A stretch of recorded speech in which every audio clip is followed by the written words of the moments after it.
We're a couple days away from Donald Trump entering the office as the president. The inauguration will be on Monday. So let's take this opportunity to debate Joe Biden's legacy, Donald Trump's legacy. And we have an eclectic bunch with us who are going to give their ideas on whether or not, I don't know, Trump's a fascist or women should even be voting in the first place. So you can tell it's going to get wild in this room. Why don't we start with you, Myron? One half of the Fresh Fit podcast. Happy to be here. I also run my own political talk show, Myron Gaines X, Monday through Friday, 5 p.m. Fresh Fit after that. And yeah, let's get into it. Happy to be here, man. Luke Beasley, liberal political commentator. You can find me on YouTube at Luke Beasley. Pumped. Good to be back. Tim, Myron, Andrew. Nice to meet y'all. Yeah, my name is Andrew Wilson. I'm the host of The Crucible. It's a popular entertainment channel on YouTube. Political analyst, political satirist, and Bloodsport debater. Happy to be here. Thanks, Tim. Yeah, Jessiah with Pondering Politics, liberal commentator. Looking forward to this conversation because this is like some of the biggest MAGA influencers I've ever encountered, and I'm looking forward to understanding a bit more. Well, let's get started with the simple question. Is Trump a fascist? I know it sounds a bit generic, but this is the big talking point that kind of persisted for the past 10 years. Donald Trump is a threat to democracy. He's authoritarian. He's far right. He's fascistic, et cetera, et cetera.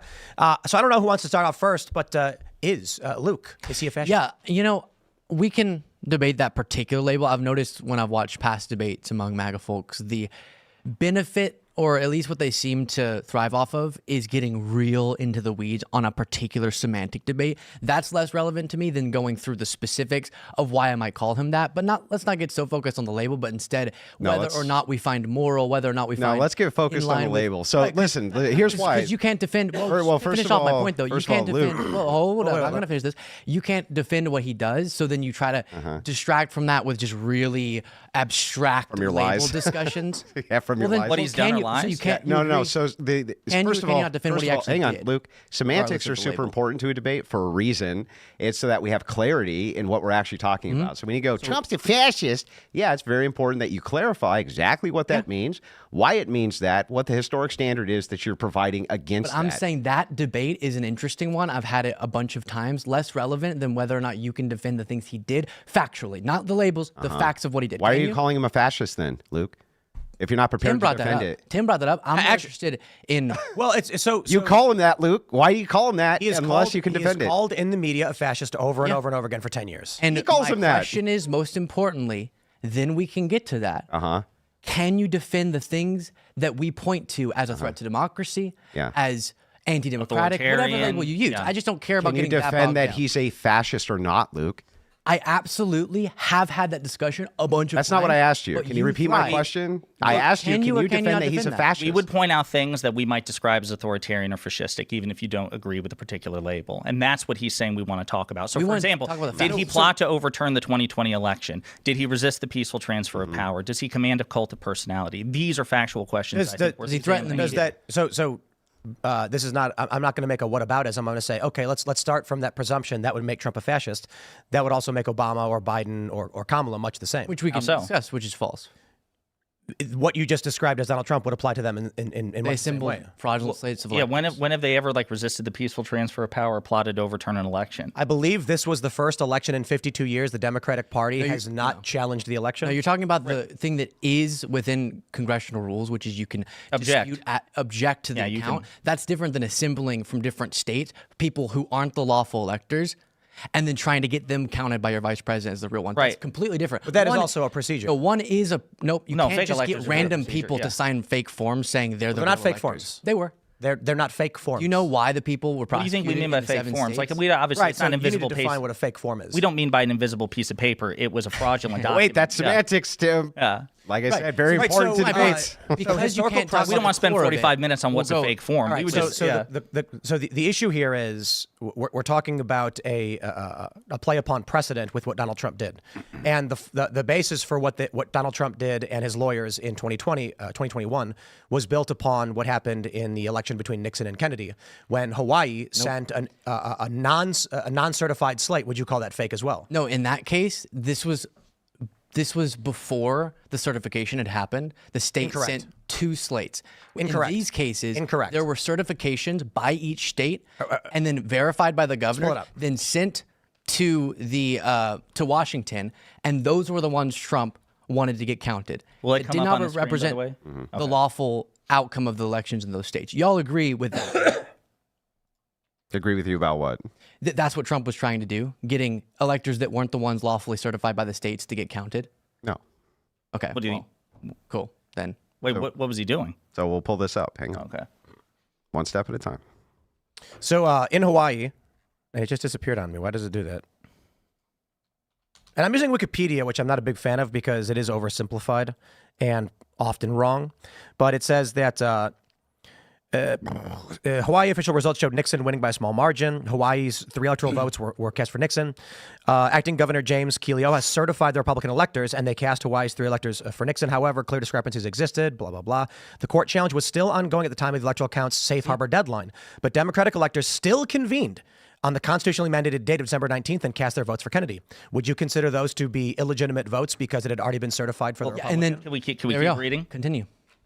The recount completed before Christmas resulted in Kennedy being declared the winner by 115 votes. On December 30th, the circuit court ruled that Hawaii's 3 electoral votes should go to Kennedy. It was decided that a new certificate was necessary with only 2 days remaining before Congress convened to count and certify the Electoral College votes. A letter to Congress saying a certificate was on the way was rushed out by registered airmail. Both Democratic and Republican electoral votes from Hawaii were presented for counting on January 6th, and Vice President Nixon, who presided over the certification, graciously said, without the intent of establishing a precedent, and requested unanimous consent that Democratic votes for Kennedy be counted. Right. So the clarification here, let's make sure it's very clear. Sure. The Democratic votes were never certified. They were intending to certify, but because the deadline was approaching, they submitted false documents, as you described it, before certification was done.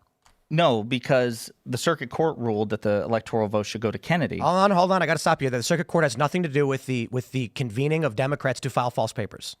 Did the Democrats convene without a court order and sign documents that were not real? Was the president trying to get the ones that didn't? Let's answer the question. This is the question. Because we're talking about Donald Trump's actions. Right, so we're starting with precedent. We're talking about Donald Trump's actions. I asked you a question and you changed the subject. Did the sitting president at the time try to get, after the court cases had been resolved, try to get the Democratic we have to start from the electors counted? They didn't. Let's start here. Did the Democrats... None of y'all are even engaging with that fact. Are you going to answer the question or You're going to go and spin and spin and spin because you can't engage with the fact that you do. You're pattering. You know you're pattering. That Trump was trying to get Pence. What was Trump trying to get Pence to do? You are pattering. What was Trump trying to get Pence to do? You are pattering. Can we stop and go back to the debate? Keep repeating that. Sure. This is the debate. So what did the president of the United States do you're at the time? You're just pattering. All right, I'm going to say it again. We are reading a specific passage on what Hawaii did, and we are at a specific point in the logical question. Hawaii Democrats were not certified. They filled out paperwork. Pause. The courts had not approved anything. At that were point, those documents, yes or no, real or fake? At that point in time, the recount hadn't even concluded. Yes or no, were the documents real or fake? When the Trump electors met, Georgia had already counted its ballots. I'm explaining to you the I am not asking you about Trump. Correct. If those forms had then been asserted as the lawful ones during the counting process, that would be fraudulent. Yes, but they weren't. So they submitted documents that were unapproved, not certified to the federal government. Which ones ended up being the ones that the federal government was going to certify? Why is this so hard? Oh my gosh! Why is the reason that it seems to be I'll lay it out You're doing an hour with y'all. You see, this is the thing. You guys are trying to present some sophistry as to your argument. No, you can't engage with what Trump did. That's exactly what you're doing. I'm going to make my point. You can't engage with what Trump did. I'll make my point. Stop pattering. And then will you let us make our points? So absolutely. Though the problem is I'm asking about Hawaii and you keep changing the subject to Trump. So let's go through Hawaii. The Democrats had no right, by your logic, to fill out this paperwork and submit it to the federal government as the certified slate of electors. Only after the fact did the court make a decision. Now let's go to 2020. If there is pending court decisions, and there were, Republicans doing the same thing Democrats did. No, you're wrong. The circuit court decided that a new certificate was necessary. After the fact. Before Congress convened. Yes, but after talking about, they had already submitted the documents. This is why I'm asking you, when you said they were false documents, I didn't say anything else. What makes them false? It's the same as Hawaii. If you want to make the argument that Democrats did the same thing in 1960, I will agree with you. But we're not making that argument because that's not what they did. This is the point. In 1960, while there was still a recount going on and ongoing court cases. And it was so narrow, they really didn't know which way it was going to go. Then they didn't even submit those or try to get them counted. The sitting president at the time until it was determined. Trump's case, he got all 7 states after this whole process had been concluded. It wasn't close enough for the recount to flip it. The recounts had concluded, and he was trying to get not let's have 2 standing by because we don't know how this recount's going to go, but from 7 states that we know the outcome of, but I'm making false claims of fraud on them. I'm going to get Pence to keep me as president by accepting fake electors. Tim, for a second, because we're supposed to be debating them, I think, could they also try to defend this stance? Yeah, because you're comparing apples and oranges thing as far as I'm concerned. I mean, that was silly. Yeah, like if a court decided in one of the 5 or 7 states that Trump tried to peddle the false elector scheme, that if a court contested the Democratic slate of electors, then I think you would have an apples to apples comparison. But that's not what happened. Yeah. In none of the 7 states. And it wasn't close enough to where they didn't know which way it was going to go. Right, there was no actual ambiguity. Yeah. Andrew, anything? Myron? Well, what's the argument here? Is it fascism, or because you guys went into a whole other tangent? Because you guys went. I don't know if you guys. It started with fascism, but we went into Kennedy election in the 1960s. I'll explain. One of the key tenets of, again, I know you'll get really triggered, so I'm trying to stay away from that particular term, but we can say fascism, authoritarianism, is based. I don't know what anti-democracy. It's pretty fucking base. I don't know what the issue is, baby. Is that legitimate or a joke? Because we can go into that. That'd be interesting. Yeah, I mean, we can go. Now suddenly you want to talk about fascism. One of the key tenets is rejecting democratic principles and the democratic process. According to who? According to every single fascism scholar ever and the definition. Okay. Do you mean according to who, like what determines the democratic processes? No, I'm asking according to who. Yeah, sure, read it. Yeah, go ahead. So far right authoritative. No. Pull up Giovanni Gentile. This would be the person that you guys would like to use. You see? As an authority, yeah. Where did we cite They're terrified. Gentile? I thought it was Gentile. When did we cite him? I'm sorry. Is reading a Wikipedia article proof of your position? No. Getting into a hyper specific definitional discussion. I don't care what you call it. Bad. Let's say bad. Bad is what I think Trump did. And that's what I'm trying to get you to see, not the definition, because I know you feel way more comfortable spinning around and reading about whoever. Instead, we can just talk about, regardless of the definition, is it good or bad to reject democratic results? Is it good or bad to threaten the media based on my principles, which value democratic? What do you mean threaten the media? So Trump has repeatedly called for like investigations into reporters, into media outlets. He believes that the business licenses of like ABC and CBS, MSNBC, he says, should be pulled. I mean, you don't see these sorts of threats from the Democratic Party. Okay, so let's get into them. And even if you did. Has Trump pulled anybody's license ever as president? Has he actually sent any government officials to do any investigations at any major So you agree, though, Stop. Him saying Stop, bro. I just let you go through your whole stupid spiel. You keep not Has making Trump sense, though. actually kind of boring. done that? Are threats not bad? And first of all, hyperbole isn't a threat. That's one. Trump and hang on. CBS should be taken off the air. Two, what I want to see, so as Spurgley over here keeps on losing his mind, he doesn't want to get into hyper-specifics. Spurgley. He doesn't want to get into hyper-specific semantics because that would cause what we'd like to call clarification. That way we're not talking past each other. I don't think you're hearing what I'm saying. Yeah, dude, I just gave you your whole spiel. So anyway, the reason I want to get specific about this, about what fascism is, about whether or not Trump is actually a fascist, whether or not Trump actually enacted fascist policy, all of these things is because you guys, you can't sit on your shows and say, this guy's a fascist, he's an authoritarian, he's a dictator, he's a threat to democracy, and then give us nothing. Just like, oh, he used some hyperbole about the media. We just talked about examples. He tried to stay in office despite losing an election. Yeah, okay, hang on. We'll get to that stuff in a second. Right now we're talking about something else. We're talking about the media. Calm down. Calm down, Spurgley. That's what's so annoying Calm down, about these conversations. But Andrew, that's just a misrepresentation of our position. You say that we give you nothing. We're giving you specific things that he did, which not with the no. You made this claim that Trump has done bad things to the media. He wants to pull their license. He wants to take something away from them. He's threatened to do those things. Where has he done them? So do you think that it's acceptable unless he follows through on it? Yeah, I think that hyperbole is fine. I think that presidents use hyperbole all the time. I think that liberals use hyperbole. So for instance, I'm going to give you an example.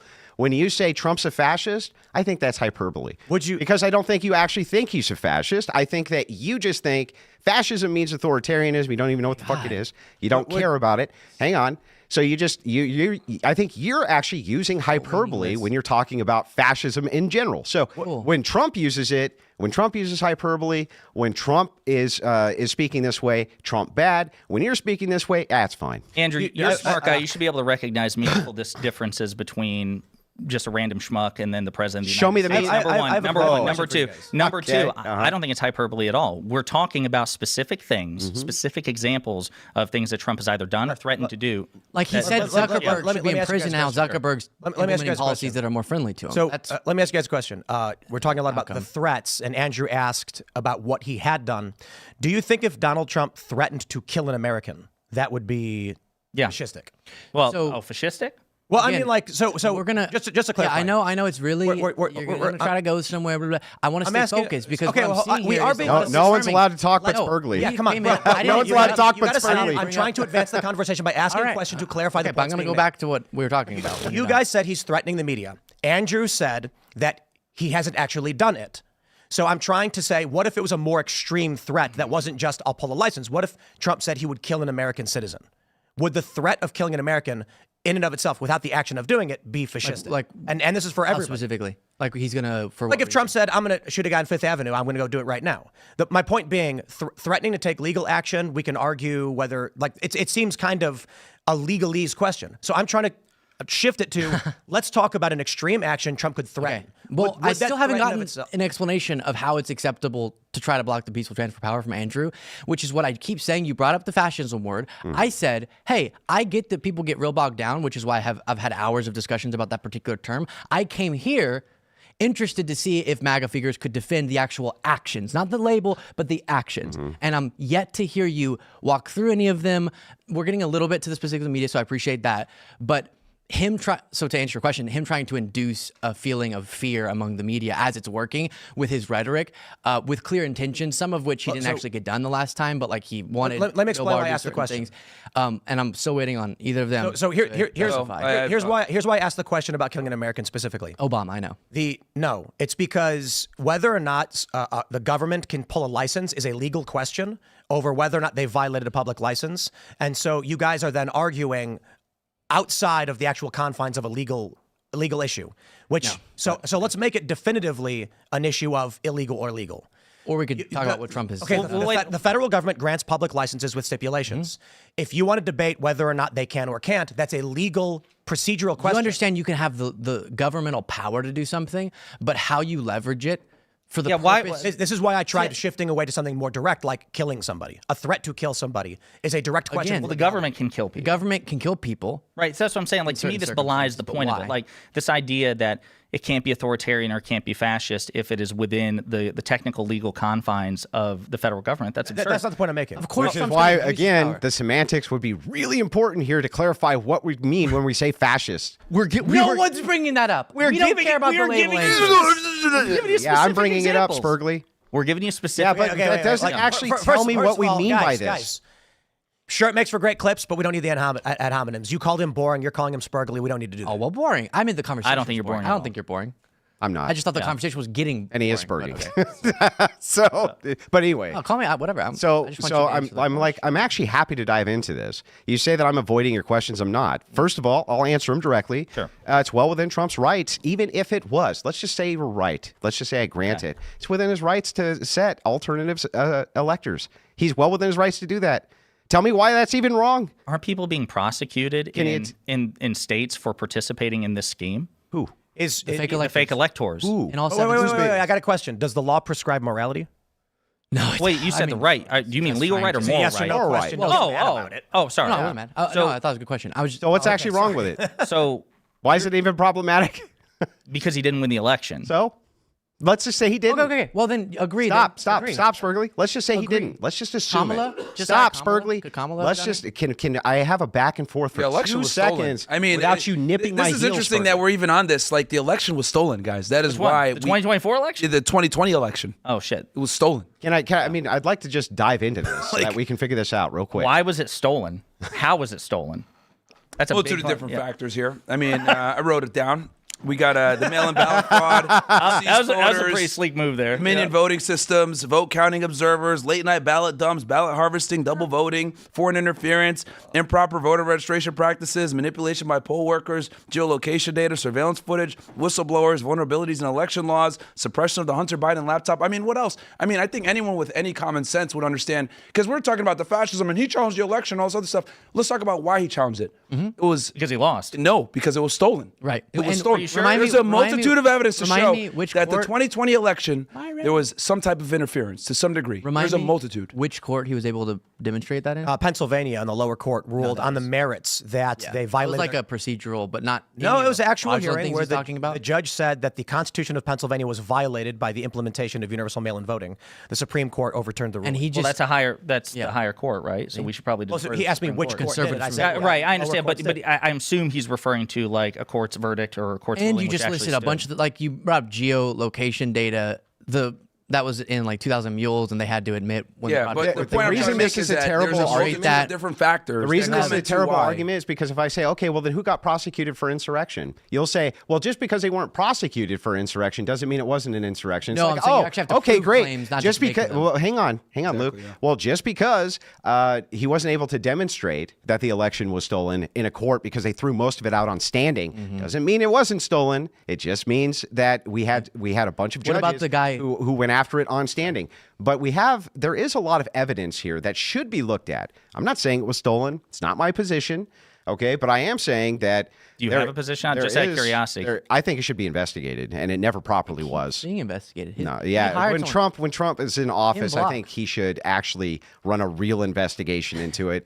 I think that the idea that great Trump, so Biden takes the White House, that there was a legitimate investigation done by the Biden administration for the guy he could have lost to. I think that that's ridiculous. But doesn't Hang that on, motive Trump work the administration opposite way investigated. too? Go ahead. Like doesn't that motive work the opposite way? Because Trump's position was before the election, it's stolen, it's Yeah. rigged. Well, and during the that's a fair criticism. I just think that you have enough third-party people which can be approached who could investigate this in a way in which it was fair. they hired like third party groups. So like was it Cyber Ninjas They weren't and some able others? to, Ken first of Block all, they was weren't one guy. able to subpoena a lot of the evidence that they wanted. They had a lot of the circuit courts throw things out on standing.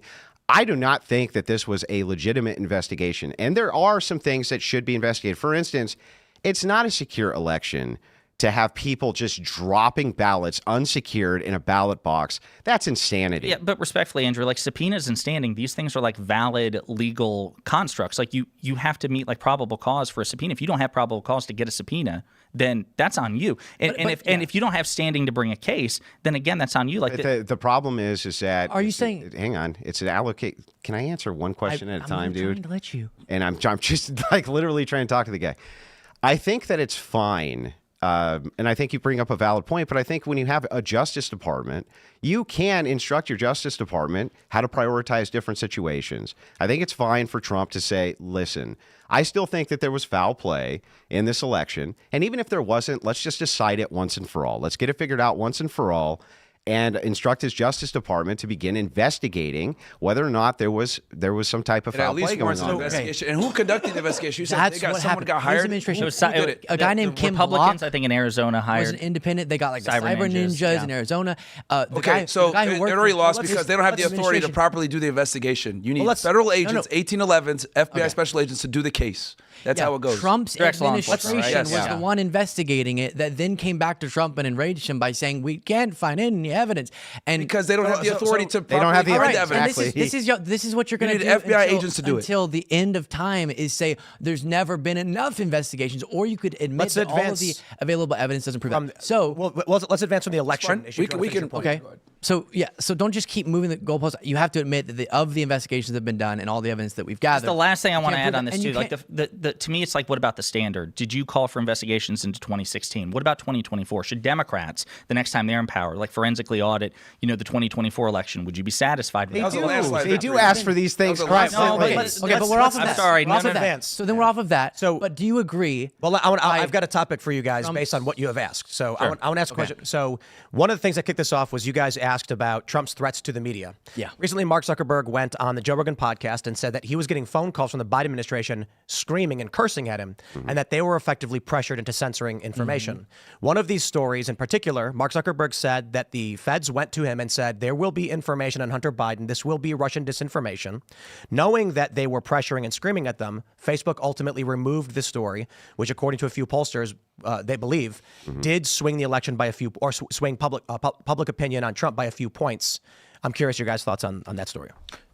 I was just to say, if there's like any evidence that the Biden administration threatened Facebook to like censor disinformation, that's fucked up, and I would condemn that wholeheartedly, 100%. But so number one, I think Zuckerberg was asked about this by, was it Rogan? It was like, do you have any like, evidence of that or any recordings? He was like, no, unfortunately. And to me, the other thing I really want to emphasize here, every administration, including Trump's, engaged with social media to like the intelligence agencies to like say, hey, this might be a potential terroristic threat. This might be a violation of national security. This might violate your own TOS, number one. And number two, I recall during the Twitter Files congressional hearing, we found out that even on petty shit, that the Trump administration reached out to Twitter to ask them to remove a tweet by Chrissy Teigen, John Legend's wife, because she called him a pussy ass bitch. Like there's never like a perfectly demarcated line, but I expect that there's going to be engagement between social media and the intelligence agencies of every administration. But when you're asking people to take down tweets because you referred to the president as a pussy ass bitch, that's weak. So let me respond to this. Yeah, but if they did, we'd be against it. Dude, I don't like. Just calm down. You'll get a chance. So anyway, to respond to this. I think you make some valid points, but there's some there that aren't really valid. So yeah, sure. So let's say someone in the Trump administration or even Trump himself is like, hey, can you take this tweet down? I don't like it. It hurts my feelings, right? Fine. You can condemn it. You can say, it's an abuse of power or something like this. Seems like a kind of vague abuse of power. But there's a distinction when Facebook is being contacted by the Biden administration to tell them to censor all anti-COVID vaccination information, period. To take those things down, to throw people off who are disseminating this information, this and that. He says, this is now narrative building. This is, I want you, this giant, enormous media outlet, to build the narrative that my administration wants. And I'm going to use the coercive power of my office to do it. There's a distinction, I think, between that and I don't like this tweet, take it down. So, again, if that's exactly what happened, I'd probably be inclined to agree, but there's no evidence of that. That number one, it was just Zuckerberg saying it. Wait a minute. What I mean is, so again, it depends very much on the nature of the engagement between the government and Facebook. Again, if they threaten Facebook, if you don't take this down, there will be consequences or something like that, besides just requests or even strong requests. There's also a public health emergency at issue here. So even if you disagree with what the federal government under Donald Trump, by the way, because a lot of this happened in 2020, and under the Biden administration, if you disagree with why they were pressuring it, to me, because that line is not perfectly demarcated, it's more understandable why the federal government would be urging social media companies to crack down on disinformation they believe will kill people. Well, just let me finish. As opposed to the president of the United States, the most powerful man in the world, pressuring a social media company because a celebrity insulted him. That is indefensibly stupid. Okay, first of all, there's far less. Let me finish our exchange, dude. You'll get a chance. How long is your exchange gonna be? You'll get a chance, dude. You'll get a chance. Let me quickly. We're almost done with our exchange. Calm down. How long is it going to be? So anyway, look, this will be the last thing, okay, Luke? And then we'll take it over to you. Great. Anyway, this is called rational discussion. I know it's hard for you, but anyway, I think it's fine. I think it's fine to make the criticism. I don't want the president to call and ask to take down a tweet. Fine. Again, though, when you're talking about narrative building from the Justice Department, contacting Facebook itself, trying to construct a narrative, how much more fascistic can you get, authoritarianism can you get, then there's a counter narrative out here about COVID. There's a counter narrative here about some of the therapeutics. And by the way, Zuckerberg has since said some of the things that they were saying on the counter side were true. And they were asking us to take these things down. And we complied. And it's like, that's pretty fascistic. That's pretty authoritarian. Let me throw in one thing before we jump to Luke. I actually personally don't care for either story, COVID vaccine stuff. It's big, I get it. And targeting someone because they're personally mean to you is actually kind of worrying. The more concerning thing to me that often is missed was the censorship of Eric Charamella, which just by saying that name, YouTube might delete the stream. Don't say it then. Shit, this is why I came all this way. I think just say Eric C. Yeah. We'll send you the broadcast. The point needs to be made. When an employee of the CIA, I believe he was an employee, but when someone working with the CIA released information that resulted in the impeachment of Donald Trump, and the Real Clear Investigations released the report that the individual had been identified by as Eric Charamella, every major social media platform, I think Twitter did not do this at the time, would censor any information with that name without warning, without a strike, just simply remove it. So I think when we look at the censorship of big tech, we can talk about public information like COVID vaccines. It is particularly worrying to me that Facebook, in all of this, especially with this story, they had a portal made for the feds to report quote unquote misinformation. We're actively censoring stories of deep political merit, and they still have never accounted for it nor answered for it. Yeah, so let me. And Zuckerberg says he was coerced. Let me jump in. He said he felt coerced. So, as Jessiah and I mentioned, we're not really interested in being blindly partisan, as some folks are. And so if you have an example of the Biden administration crossing a line, we'll just denounce it. Strange that you wouldn't do the same with Trump, which is a part of what I'm trying to flesh out here. But whenever the case was brought to the Supreme Court relating to some of this with Facebook, you might remember, and they ended up ruling against the plaintiffs who were saying they were unfairly censored because of the government being involved. And one of the things they found out was that the social media platforms, long before government was asking anything on COVID misinfo, already was implementing a terms of service stuff on that. And you can have an issue with that. And in this new world where we have these platforms, all this power, we're going to be grappling over what the right terms of service, probably not no terms of service, but certain rules. But we can all disagree on how that's structured. But whether or not it's like a violation of the First Amendment relating to the government getting involved, it got slapped down by the Supreme Court because there's just not the evidence that the platforms felt coerced. Because you will look at the percentages, even in portals like this one, where they would say, hey, we think this violates your term of service. And the platforms would go, no, it doesn't. Yeah. And they would say no. And then the government would go, all right, that's what we can do. This is new. I mean, censorship in general is a problem. Well, this is new stuff. What we're talking about now, this is new stuff which is coming out. Zuckerberg whistleblowing about a bunch of stuff we did not previously know. Right. You're referencing stuff that has come out, multiple years ago. What I'm saying to you specifically here is that there's no way for you to say, if you're going to say Trump is an authoritarian, he's evil, he's there to curtail the media, this type of thing. If the Biden administration's working in tandem, their Justice Department, trying to be coercive to Mark Zuckerberg to censor off information, specifically from conservatives, by the way. They were the ones who were mostly trying to give a counter narrative on the COVID-19 stuff, different political stuff, the J6 stuff. He said he was approached by the DOJ on all of these different things, and so was Facebook. It sounds like they're trying to create a narrative within one of the largest social media company platforms, which is out there, which benefits their administration. How much more authoritarian can you get than that? And they banned Trump off everything right after. Yeah. Like they literally banned him. He got nuked that was off while the Trump internet. was president. That was while Trump was president, number one. But just real quick on this. Mm-hmm. So this, yes, he's referencing a Supreme Court case, which occurred. You agree? You're right that the Zuckerberg revelations are relatively recent. Yeah. But I mean, here's my question. Sure. Do you trust Mark Zuckerberg? Here's the reason why. I know you don't, Tim. I know this. So I think it's important because a lot of people who even now are happy that Zuckerberg is adopting a more MAGA posture, for example. They don't trust him. They call him a fair weather friend because wherever the political winds blow. Is it possible, especially because as far as I know, he's not produced any corroborating evidence, that he's bullshitting just to try to ingratiate himself with you? Yeah, so you have a couple of problems here, which is what would his motivation actually be to do this? So to be fair, do I trust Zuckerberg? No, of course not. I don't trust any of these tech giants. That includes Elon Musk. I don't trust him either. But fucking cheers, man. But here's the thing, right? People do have motivations for the things they do. What would Zuckerberg's motivation be in expressing? And by the way, he began expressing this before he knew what the outcome of the new election was going to be even.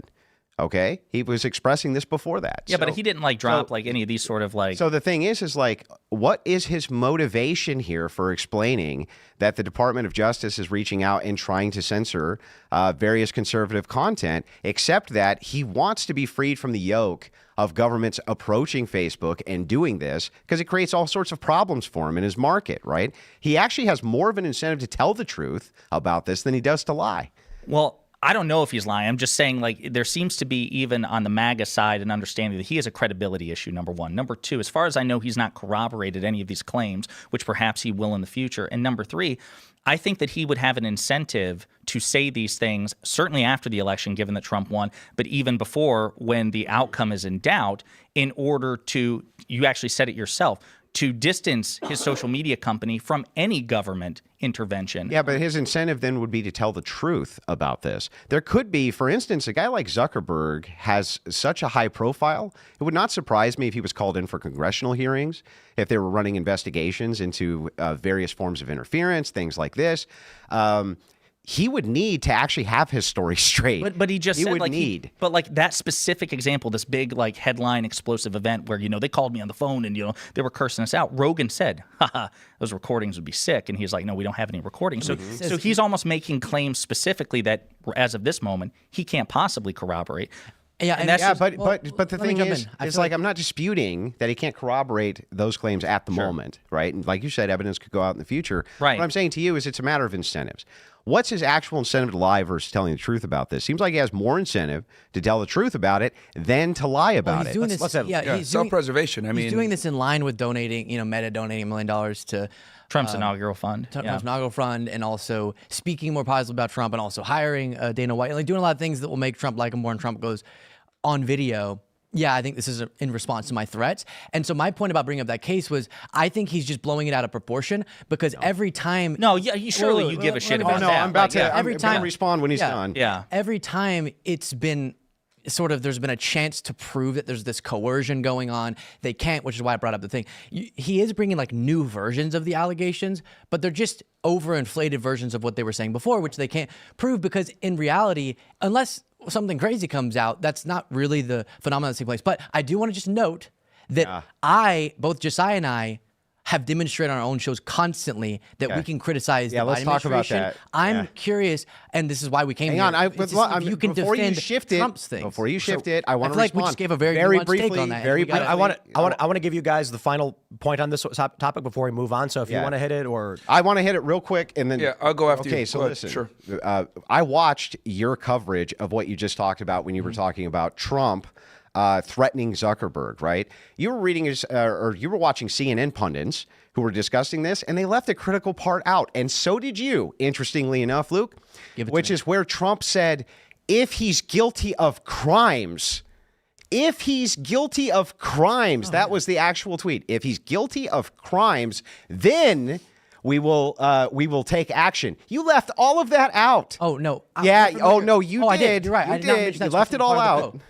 And I know we're gonna move on, but just so you know, that's what Trump says every time. Obviously, if MSNBC, you left it off. You left it out on purpose. Well, and he didn't just say take action. He said imprison him for life. Man, if he was guilty of crimes, shouldn't he be guilty of crimes? Oh no! Did the president say if you're guilty of crimes, I'm going to imprison you? Oh my God! What crimes? Which crimes merit life imprisonment? I will note that next time. I promise, because it doesn't change the argument. Yeah. I stand by what I said. Yeah. I'll note that he said that's going to be his argument. That's the crux, Luke. That's the crux. What's wrong with the president saying if you're guilty of crimes, I'm going to put you in jail? Nothing. Would you grant that premise for Trump's convictions? Trump is guilty of crimes. What crimes? Falsifying business records, 34 counts. He was found guilty in a court of law. Oh my God! No, wait. There we go. No. Listen to me. But here's my point. Okay. You can think that those charges are bullshit, but this idea that it's no big deal if he's guilty of crimes. And if the President Biden came out and said, if Trump's guilty of crimes, which he has, right, he should go to jail, which he has. Yeah, and you know what the liberals say? Hang on, the liberals go, yeah, absolutely. I'll address this because what are you talking about? We can address this because there's a perspective issue. I think you make a good point that saying if someone's guilty of crimes, behind this view that there's a fear Trump will levy false crimes is a legitimate concern. The issue with the perspective is people do not believe Trump is legitimately guilty of crimes. Sure. And so the argument is that Trump is saying legitimately guilty of crimes, and the crimes that Trump has been charged with are illegitimate. Yeah. That's the perspective. So we're saying the people he chooses to I don't say think that so. about I think the perspective are people here, he has political differences. I think the perspective here is they're saying, isn't it, if Trump says this, shouldn't you hold the same standard with Democrats? But we do. Biden has said this multiple times. Biden has said if Trump's guilty of crimes, he should go to prison. Yeah. If this person is guilty of crimes, they should go to prison. I'll just, like they say it. You know what I mean? Like I'm not aware. I'm not aware of Biden ever advocating on Trump's guilt or innocence publicly or saying that he should be in prison. My understanding is he's been about as fastidious as a politician can be. Maybe there's some exception, but I'm not aware of it. And by the way, if Wait, you think that Democrat, the entire Democrat Biden. Party? No, wait, whoa. Biden too. Yes, Andrew, Biden too. We've been having a good thing here. Yeah, Biden too. If it is the case, okay, that you guys have actually had the better thing. I'll be honest with you. That any of these people come out and say if Donald Trump is guilty of, like, wouldn't you guys say that if Donald Trump is guilty of crimes, he should go to prison? Wait, yes. Like, what do you mean? Let me just lay a little framework here.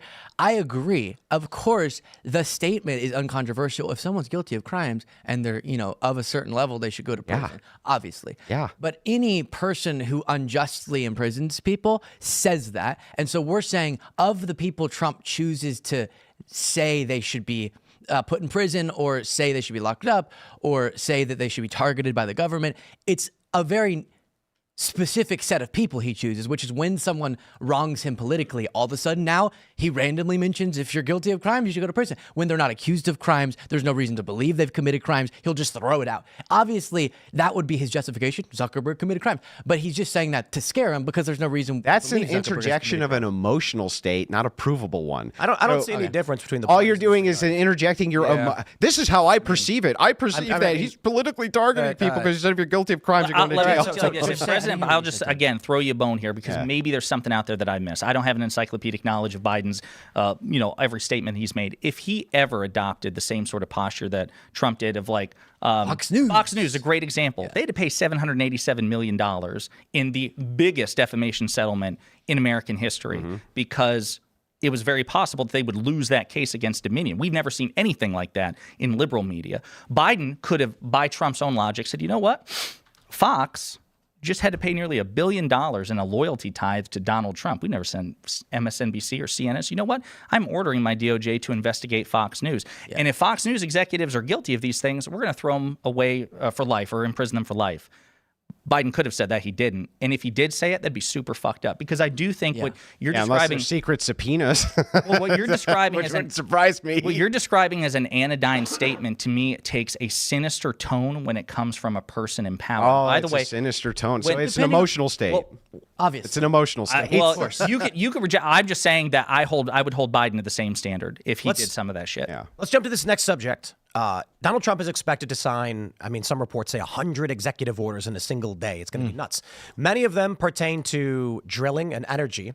Joe Biden just banned drilling. They say it's the nearshore. The nearshore. That it's going to be difficult to overdo. To overturn those orders. We don't know for sure. When Joe Biden first got in, he did two major things. He shut down Keystone and he banned fracking on public land. Trump wants to reverse these things. So I'm curious your guys' thoughts. Well, being soy liberals who believe in climate change, I would love to see a more, at least, diverse energy portfolio where we, try to embrace renewable energy as much as possible. I will just say that energy production under Biden achieved the highest levels in recorded history, even compared to Trump's. Yeah. It's I don't know what Trump is going to do. Including I don't know. Oil production, to be clear. Yeah, including oil production. My God, at the end of his, first year, he was signing lease and permits for drilling and fracking at a rate that was higher than under Trump. He was just trying to quell new permits and leases because there was a huge backlog. Got it. Energy production's great under Biden compared to even Trump. I don't know what it is about these particular EOs that's going to be so difficult for Trump to undo with a stroke of a pen, because my understanding is if the president signs it with an EO, it can be revoked pretty easily with an EO. Oh, Biden's was invoking like a old law, which is why, however that was so it wasn't done. Okay, with gotcha. the other ones. Yeah, I think Biden should get a lot of credit with that. The crazy thing is, as Trump was going out, a part of the deal that he was making with like Saudi Arabia and Russia we can pull up the specifics. It's been a long time since we've reviewed them, but was to reduce oil production because of the collapse before COVID, I think. Yeah. So a lot of the recovery to get back to the energy production we were before was pandemic related, in part deals that Trump was making to try to help the oil industry. Some made sense because of the collapse of the oil industry. But I will say Biden's doing a good job of both trying to progress green energy initiatives while not rocking the system too much energy-wise, and that's why oil production is still so high. But we're getting green energy incentivized so that as we transition off, it's the least economically painful, but we can get there. There's not going to be a transition off, so that's a long day away. And one of the reasons for that is because of logistics with semi-trucks. You need the diesel engines, and that's that. So the thing is you just wait till the first Prius. When you're talking about, you just fucking wait. When you're talking about fracking and things like this, yes, that is true. I agree with you that that Biden does have high energy output in the nation, but Trump got all that ball rolling when he moved into the fracking sphere. I mean, that was a big thing for him, and he brought it back in a big way. And yes, was he able to capitalize on that? Sure, he was able to capitalize on that, but you can't take that away from Trump. That he definitely pushed fracking in a very big way. The thing is about that type of energy, right? It's not even that detrimental. It's not that detrimental. What I would like to see, and here maybe we can find jobs too. Maybe we can find some common ground here. I'd like to see Andrew soy as fuck. I'd like to see a switch to nuclear energy. Yes, that's the cleanest. Yes. That's the cleanest. But Chernobyl, Andrew. Yeah, but that's all Soviet panic mongering done by guys who are like the fascists, the communists, the fascists. See? It's done by you guys. But anyway, nuclear energy. We should move over to complete nuclear energy. Yeah, and we should do that immediately. Yeah. There's no good reason not to. The chances that we're going to have these meltdowns, things like that, they're very, very rare. Yeah. When they do happen, we do have things we can do, which is bury it usually. Yeah. But the truth is that it's very, very safe. It's very safe. I totally agree. Can power everything. It seems like it's a very good way for us to, there's the great compromise. Whether you believe in global warming, you don't believe in global warming, doesn't really matter because both sides can agree on the fact that nuclear energy is the best way forward, and it will reduce the greenhouse emissions so that you latte soy fuckers can be happy, right? Happy. You mean we latte soy fuckers, asshole. You and then on this side, I get cheap energy so that, straight guys can go have families, right? So everyone's happy. Yeah, so I'd love you to be on the same page with climate change, but honestly, I don't give a fuck. You're right. I mean, who cares what the motivations are at the end of the day? We agree on policy. Yeah. I will say, y'all agree that a lot of the right was lying about Biden's energy record, right? Because I still hear the energy production crushed under him and oil production. He stopped oil production all the time. There's not a single fucking oil rig working in this country. Shit like that, yeah. Yeah, and that's a big part of my economic message. Yeah, but you're attacking positions. You should attack the positions of people in the room with you. I'm not. Yeah, we're not attacking. Not the positions of some obscure right winger. You're really hostile. I feel like I'm being very nice right now. So yeah, you guys are gonna be friends. A lot of my economic message on Biden or analysis, we're gonna be, does relate to. He actually has a really strong economic record. I would love to talk about that. Some of it's out of his hands. Like I think the Fed did a really good job of managing interest rates and getting us out of. We agree that the Federal Reserve should be controlled by Trump. He has no judgment. Fuck you. Yeah. But there was a really successful, which is why I think Harris lost. Wait, you want the Fed? You want the Fed to stay separate? Yes. You don't want Congress to coin money again? Well, no, I mean separate from not under like at will fireable by the president. I think there should be a degree of independence. The way it currently is. They're responsible for our money supply. They need to be answerable to our government. Well, I mean, you could discharge the chairman of the Federal Reserve for cause, but I just don't think that they should be like a political appointee. I think that's fair. Think about during times of the reason that people thought that Biden was. Wait, would you want us soy liberals just firing casually? No, I think that Congress should be in charge of the distribution of money in the United States, not a private banking institution where you can have a single guy who can raise or deflate the currency at will. That gives them so much unilateral power that they could be on par with the president of the United States when the entire world uses the dollar as the reserve currency. Having a single guy like Alan Greenspan who can say, Here's this lever. We increase the money supply and inflate it, or we decrease it so that we can deflate it. The control of interest rates can result in the president winning or losing an election. I mean, it's total. Well, that's why Trump pressured Jerome Powell to try to. Right. No, that's not why. He wanted to do. No, Wait, what Trump please. wanted. The reason that Trump wanted interest rates low is because his economic advisors were telling him something which is true. The Midwest is starving for credit. Okay, this had Democrat governors everywhere, all over the place, and they have been putting this squeeze on manufacturing there with business taxes, everything else. They can't get access to credit. What happens when the interest rates go low? Well, hang on. What happens when the interest rates go low? Everyone borrows money. The credit is there. Yep. And so what he was doing is he said, not only are we going to cut business taxes by 30% for corporations, but we're going to give them an incentive to borrow money to expand, right? And didn't work. But if we want to give them incentives to borrow money, we got to have a lower interest rate. His entire economic team told him that. By the way, it makes sense. And by the way, they borrowed a shitload of money. And a lot of these businesses did expand. Please. Was it? Please, Well, can we please? Well, no, go ahead. I just want to. Will y'all then, regardless of that, because that's the whole thing, the stance on the Fed. But I shouldn't have thrown that in there. I'm just saying, will you acknowledge that whether it was Biden or his team or whatever, of the power they had, did a really good job managing the recovery out of the pandemic? No. Okay. Because that's what I would love to discuss. Because we did better than our comparable economies. Let's just say it objectively. The people of this country did not believe the recovery was good. That's not that's their feeling. You're right. Well, no, the economy was listed as one of the top issues, and Donald Trump did win the popular vote. Oh, I'm with you. I'm with you that people believed it was bad. In general, the people did not believe the recovery was good. Yeah, but to me, I agree. Yeah, but that's a separate issue. There's no question that Biden was not able to persuade the majority of Americans that his economic stewardship was good. Because prices went up, as they did around the world, but we managed to get it down faster than our comparable economy. The rate of inflation. Yeah, but people believe the reason for that is, like me and Myron were discussing this morning. You do realize economics. I know you've talked to a Econo boy. He's a smart guy, right? And he'll tell you the same thing. It's faith-based, okay? Sure. One of the things that's happened under Biden is a bunch of wars. Yep. Right? He's involving the United States in a bunch of wars. Now, you can say they're justified for him to be involved in these, not justified for him to be involved in these, but it shakes people's faith. And you have good shortages now, right? You have some good shortages coming from, Eastern Bloc country, possibly imports. I know, here's an obscure one, but ammunition to the United States from Russia, right? For private consumption. They need it right now. for private consumption, you know what I mean? That has skyrocketed. Obama had outlawed it for a long time.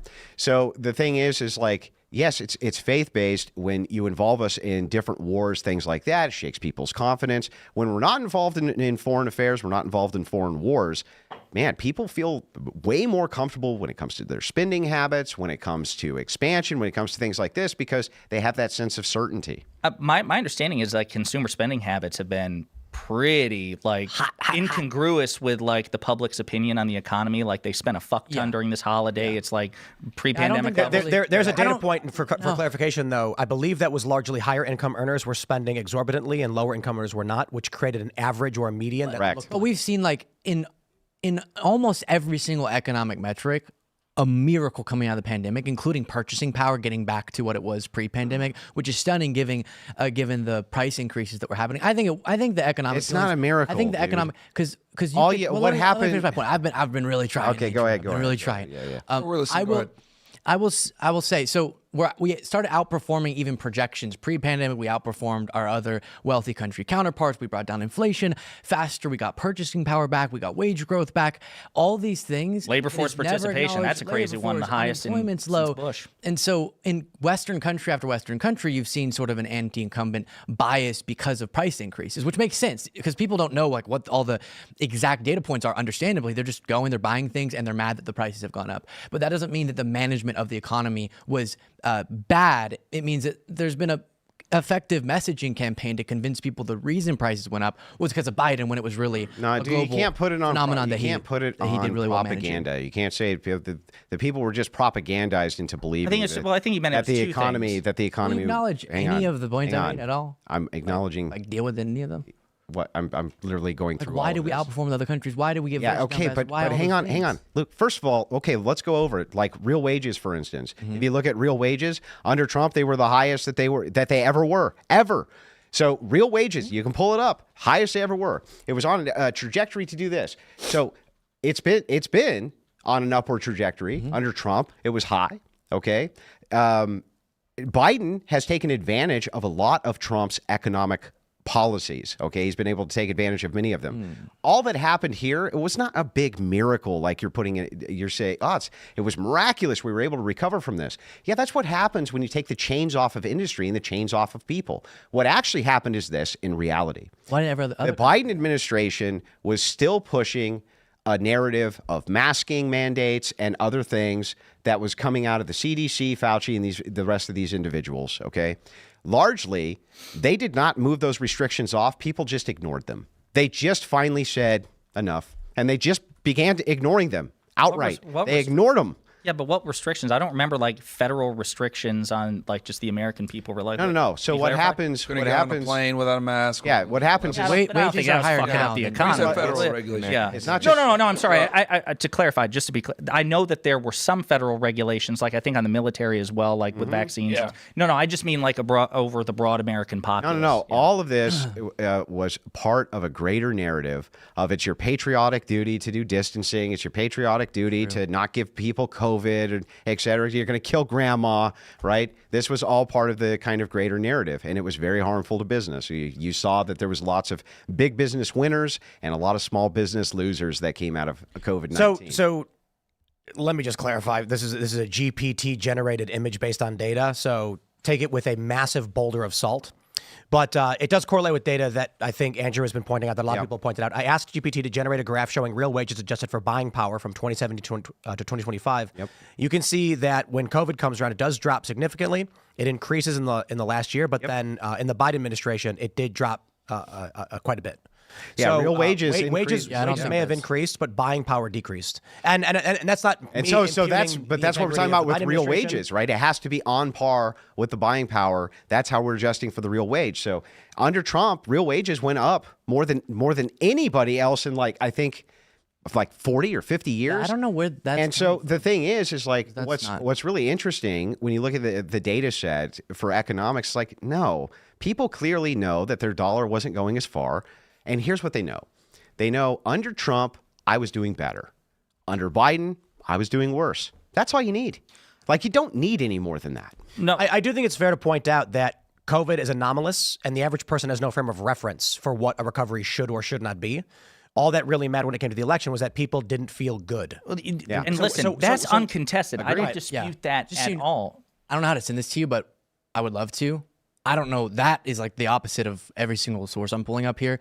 That is seeing we've gotten back to inflation-adjusted wages higher than they've ever been. So that being the exact wonky, I think might be a... But again, I just want to say I'm not contesting what the perception of the economy is. Where I do agree with Luke, though, is it seems like when you compare us to other nations, how we recovered the soft landing from the pandemic, the fact that we avoided a recession, jobs, not only the bounce back jobs, but also the rate of jobs that increased per month under Biden were even higher than they were under Trump. Yeah, I don't think we're disputing the fact that we did better than a lot of first world countries when it comes to our But even G7, Myron, respectfully, even G7 countries like Japan, we were better than all of them. Yeah. Oh, you said first world. I'm sorry. I thought you said third world. Yeah, no, first. Dude, we were already on the upward trajectory under Trump before the COVID pandemic happened. All the numbers that most of the Democrats source, they sourced when the pandemic came in, the economy was shut down. Before that, the economy was skyrocketing. Yes, it was. And again, you can look at the real wages. Well, I don't think he's disputing that. Wait. I was saying we would never be let's compare Biden non-COVID to Trump COVID. Obviously, when you look at end of Obama to Trump, a lot of times we'll do those comparisons because Trump just kind of inherited the economy that was... No, Biden inherited Trump's economy. No, that's what happened. Disagree, yeah. During an economic crisis. But yeah, you could pull up metrics, and the one that you just pulled up, again, I hope... You just tell me what it is. I'll Google the title. This one's U.S. News and World Reports. The other one is... what's the title of the... Okay, here, let me... You can type it. Google. Yeah, look, I don't think we're disputing that the U.S. was doing better than a lot of other countries, when it comes to our purchasing power, et cetera. Americans' inflation-adjusted incomes... I hear you. I don't think we're disputing... We're not disputing that. I see you're making the argument that, hey, Joe Biden's economy isn't as bad as MAGA Republicans think it is. We can agree that we're better off than a lot of other countries. I mean, Japan is a great example where their yen just fucking tanked over the past We're few doing years. better than China. We're doing better. I can. We're not disputing that. I guess my point is, if Biden had done such terrible things, non-trade surplus though, to spike inflation, because that was the big argument, right? Like Biden made bad, irresponsible decisions that caused inflation to spike. That's the one I'm trying to get to the core of. Because if you agree, like, yeah, he kind of managed things fine, and you could say it was because of Trump, it was because whatever, but just acknowledging we got out of it pretty dang well. And then you can attribute whatever to credit that for. That's a big difference from the mainstream right-wing message, which is that Biden messed things up. Yeah, but the problem, so the problem here depends on in what regard did he mess things up. Like for me, for example, foreign policy, he fucked up. Right? The conflict with Ukraine and Russia, that actually drove up the cost of food significantly. No one talks about that for obvious reasons, because Ukraine is the breadbasket of Europe. If you strain food in one area, it's going to strain resources in other areas, and the price goes up. So I find it interesting because Kamala campaigned on, I'm going to go after the grocery stores for price gouging, etc. But the Democrats created that problem with bad foreign policy, allowing conflict to happen, not keeping Russia in its place. So I think the issue here is I see where you're saying, like, hey, the economy wasn't as bad given the circumstances. Okay, I can see your perspective on that. But we also got to look at other things like foreign policy, where we're talking about where conflicts absolutely play into the price of food, the price of goods. Energy prices. For sure. On that point, the moment at which Joe Biden's favorability dropped below 50% was the Afghanistan. Yeah. Can we read, just since you pulled up, the inflation-adjusted median income of U.S. households rebounded last year to roughly its 2019 level, overcoming the biggest price spike in 4 decades to restore most Americans' purchasing power. So just since we put that other one up on screen, I want to make sure we add that to it. Yeah, there's no way for me to dive into the details of these numbers. Okay. But just probably honestly, like I'm happy to reset this up if you guys want later for like a 1v1. Let's get into the foreign policy aspect of it. So Joe Biden's favorability, his approval rating, it dropped because of Afghanistan. And during Trump, we had the end of ISIS, we had the Abraham Accords, we had attempts at peace agreements during the Still had the Afghanistan war. Certainly did. And it was during Trump's administration, the negotiated withdrawal took place. So you can argue both. Why liberals screamed about it. Well, you can argue both administrations were involved to some degree, to whatever degree you want to argue. My point is, Biden administration has been marked by war and conflict and crisis. I think a lot of either the two main ones being Gaza and Russia's invasion of Ukraine, I think deserve two separate discussions. The Russia one, I'm not compelled at all by the Trump-initiated peace, because we've seen sort of trajectory of Putin's activity that, of course, he would wait to see how much Trump could damage our international alliances and see the worst of what he could do before invading, and the pandemic hits and maybe that delays. I think there was an inevitability to at some point him going for Ukraine. So what I care about the most with Biden's response was, is he going to be very supportive? Because I do believe being really supportive of Ukraine is in our interest. Based on what? What do you think? Yeah, that's a waste of money. So and time, do you saying, it was just inevitable? Like it was inevitable. He was gonna. No, that's not inevitable. Like, no, I agree. Hang on. Where are you even coming up with it? So what you did is you just grant yourself the starting position. It was inevitable that eventually Russia's going to attack Ukraine. It's like, no, that's not inevitable. Let's get to the meat and potatoes on this one. I'm saying, watching the last couple decades play out. Why should we be involved in Ukraine? You said it's in our interest. Like, I don't think we should get directly militarily involved with Russia. Avoid a hot war. We're all in favor of that. Avoid a hot war with Avoiding Russia. that. But in terms of how much we spend to be geopolitically, militarily competitive and prepared national security-wise against Russia, generally, we're spending trillions and trillions and trillions over the course of decades for that purpose. This is a much more direct way to send what is relatively a small amount of money compared to what we're normally spending on the same cause to oppose the aggression of Russia that I think is destabilizing to the world. Okay, but you do realize when you guys say we don't want a hot war in Russia, that if you're trading and supporting and funding the enemy of Russia that they're in a war with, sure, that drastically increases the chances that you get attacked by that nation trying to cut off the supply, the endless supply of funding to the nation they're fighting with. That's just common war doctrine. Of course, that increases the chances of a hot war. Okay? It's silly. The containment method is not good. And ultimately, Russia is going to beat Does Ukraine. Appeasement work, though? Like, because to me, it's like there are two major camps, right? You say containment, the other one appeasement. Do you think appeasement works? I think that ultimately, in this case, what's going to happen is this. Russia is going to take their objective. they're going to get a large portion of the Ukraine. Not all of it, but they're going to get a large portion. Already control almost all. Yeah, of the chances that they don't is not good. And our generals predict it themselves, at least Donbass region, right? Can you clarify just real quick? Do you think it will be because Trump forces a settlement like that, where he freezes things, or do you think that even if Trump doesn't intervene? No. Yeah. Intervention at this point would actually probably be better to negotiate this settlement rather than the lives continue to get lost until Russia gets it anyway. Now, if the Ukraine wants to fight to the last, there's not much anybody can do about it. But Zelensky has, I think, somewhat signaled that he's ready for some kind of ceasefire, and because they're running out of troops. I mean, this is the problem. They're running out of troops. They're already using the ruble in Eastern Ukraine. I mean, they're drafting. It's done. It's cooked. They're drafting 60-year-olds now. I mean, they're gonna run out of soldiers and women. Yeah, and women. So but they can't send them to the front line because they just get killed. Don't tell Pete Hegseth. or any, But anyway, don't tell him. That's my the point. point is like they're going to take this region no matter what. This is going to happen.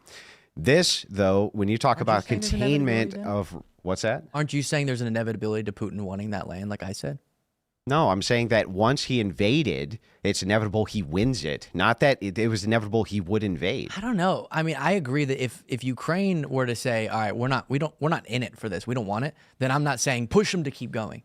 But as long as they're saying we're going to fight, I'd rather them have a better shot to do more damage than the war goes on, but they're just getting crushed more. Yeah, but the reason why they say remember that that's a bloodthirsty. Support them. It's like it's the same thing with Israel. Like the reason why they act the way that they do is because they know that we're going to give them money. Zelensky So if we had told them no more aid, it would force them. Yeah, to what do you think Zelensky's going to do? Go in and be like, "Oh, we're about to surrender." That would be terrible rhetoric. Of course not. No, I understand, but I'm saying that in the beginning of this, there was also the belief that there was inevitability to like 2 weeks or a month or whatever, all of Ukraine's done. And we've seen that hasn't been the case. That is true. Like and again, on my channel, I talk like U.S. domestic politics, so maybe I'm missing something, but my understanding was during the initial invasion, everyone from far-right experts to I believe Hassan Piker was like, this is going to be over in like a week. Yeah, the only reason it didn't get is because of the enormous amount of aid and money and how literally the only reason Ukraine hasn't been taken is because of us.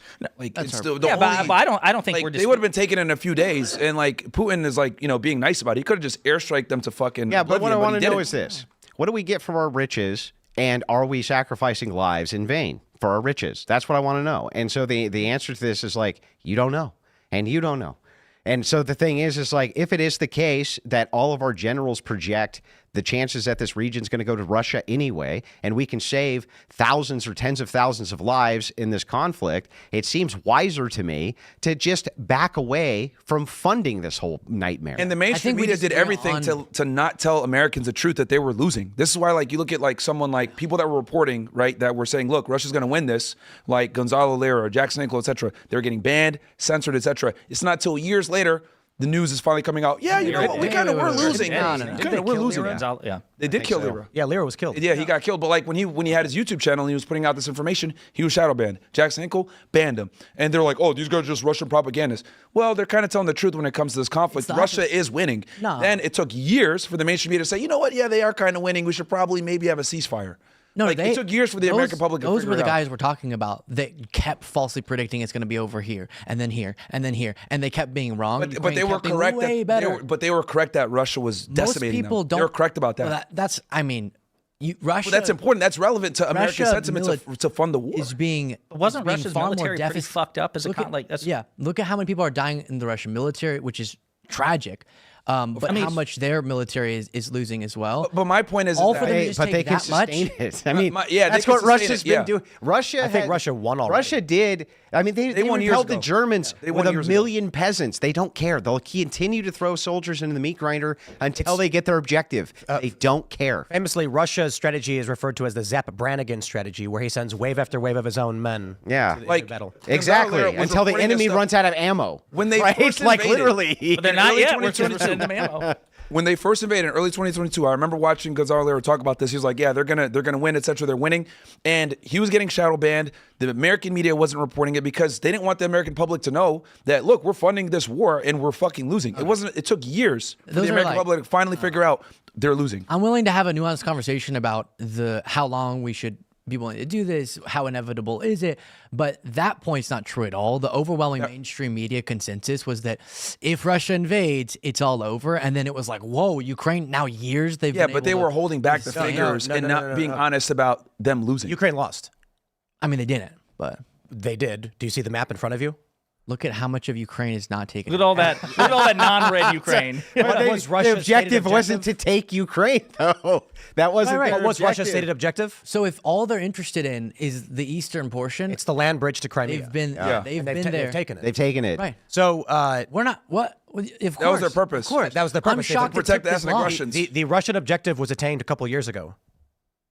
I don't know how why that is there at still all fighting? relates to what we're saying. Again, Because they can take more. Ukraine wants wait. Why is there still fighting if they achieve their because objective? Ukraine wants the land. Right, and as long as they do, and the U.S. and is we just have to providing give funding. but that's what I'm saying. That then you can't. I take your point that they have the land seizures that they sought, but it's clearly not secure. There's a reason the conflict's still going on. Russia is suffering casualties from. let's clarify. From Ukrainian resistance. Yes, Russia has secured its objective and is now seeking to defend its position. I still don't know if secure, because again, it doesn't seem particularly secure. But No. This map shows that Russia has taken control of the Donbass region. Yeah, I see what you're saying. I understand what you're saying. You're I'm saying, with you. look, it's not secure if they're still fighting a war of it. That's a fair point. What I mean to say is they are in control of this territory as per the battle maps that are presented by the BBC and by Arcus. No, we agree with that. And so, of course, if the U.S. wasn't supporting Ukraine, the war would be over.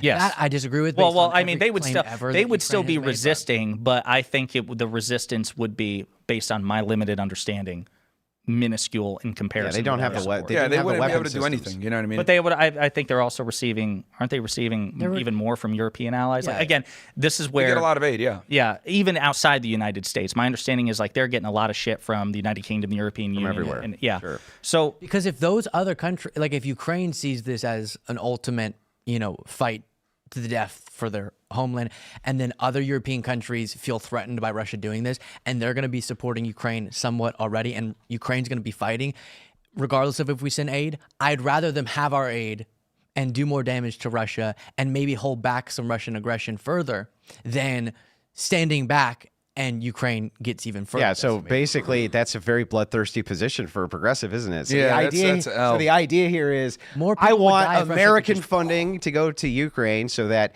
they can spend their soldiers, right, in what looks to be a fairly fruitless battle long term to get slaughtered over and over and over again so that you may not have to deal with the Ruskies later. And it's like, here's the thing.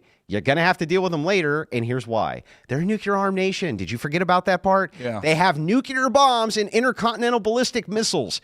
And it's like, you're going to have to deal with them, whether you like it or not. This idea of the ground pounders in Ukraine who are battling it out in the trenches, all of that is actually beside the point. They're a nuclear-armed nation capable of intercontinental ballistic missile technology. It's exactly, like which you're is going to why have we to deal can't with them. directly involve ourselves militarily with them because it would be nuclear war. But Right, so spend other but people's You're sons. saying You're saying bloodthirsty. My point is, as long as Ukraine would be fighting, our aid can prevent more deaths. Just to How? clarify, No, it actually How creates is our more aid deaths. preventing It's more more deaths? Defend let's themselves we more gotta clarify. effectively. Our aid No, is the reason why they even go why they're fighting. Like we when gotta they have clarify certain one equipment point. that allows them to not even have to send troops, like whatever Biden recently sort of sent. Let's clarify something. It was the U.S. that sunk the flagship of the Russian Black Sea Fleet. You can say Ukraine pulled the trigger, but Russia doesn't see it that way. It can be the perspective of the narrative in the United States that the U.S. is not involved. Russia does not see it that way. The U.S. provided missiles like ATACMS, provided the training and the equipment, and then asked the guy standing next to them, special forces in Ukraine, press that button to blow up the Russian flagship. Russia doesn't see that as Ukrainian attack. I don't. Well, they do because they're not attacking. They're not like Russian attacking state us officials in the United and States. media have already said we are at war with NATO. Yeah, I mean, they always believe that. But I agree, they do believe that we're. I agree with all that. I just don't think. Right. So let's put that it means simply. that we're actually going to get into a military conflict with. In no courtroom would you be able to claim that you were not involved in the murder of a person when you handed the gun to the guy, asked him to do it, and told him to pull the trigger. And we gave them the equipment. Of course, I'm with you. So that means the U.S. is literally at war with Russia. And then I disagree that we technically are neither. Yeah, We're not legally at war with Russia because Congress hasn't declared. Yeah, we weren't legally at war with Vietnam either. It was a police action. Well, there was no and we don't feel declaration of threatened war. that we're going to have to sacrifice American soldiers to invade Russia or Russia's going to do that to us. There's not really a threat. First of all, Luke, I think it's very naive on your part to pretend that there's not American special forces who are in Ukraine right now doing all sorts of sabotage mission, training ops, all sorts of things. Like, it's totally naive to believe that in every other theater that we're involved in, where we're training people in advisory roles. I think you think you're debating with someone. We're always. That's not what I'm claiming. Well, you say you make the claim like no boots on the ground, no boots on the. It's like there's already boots on the ground though.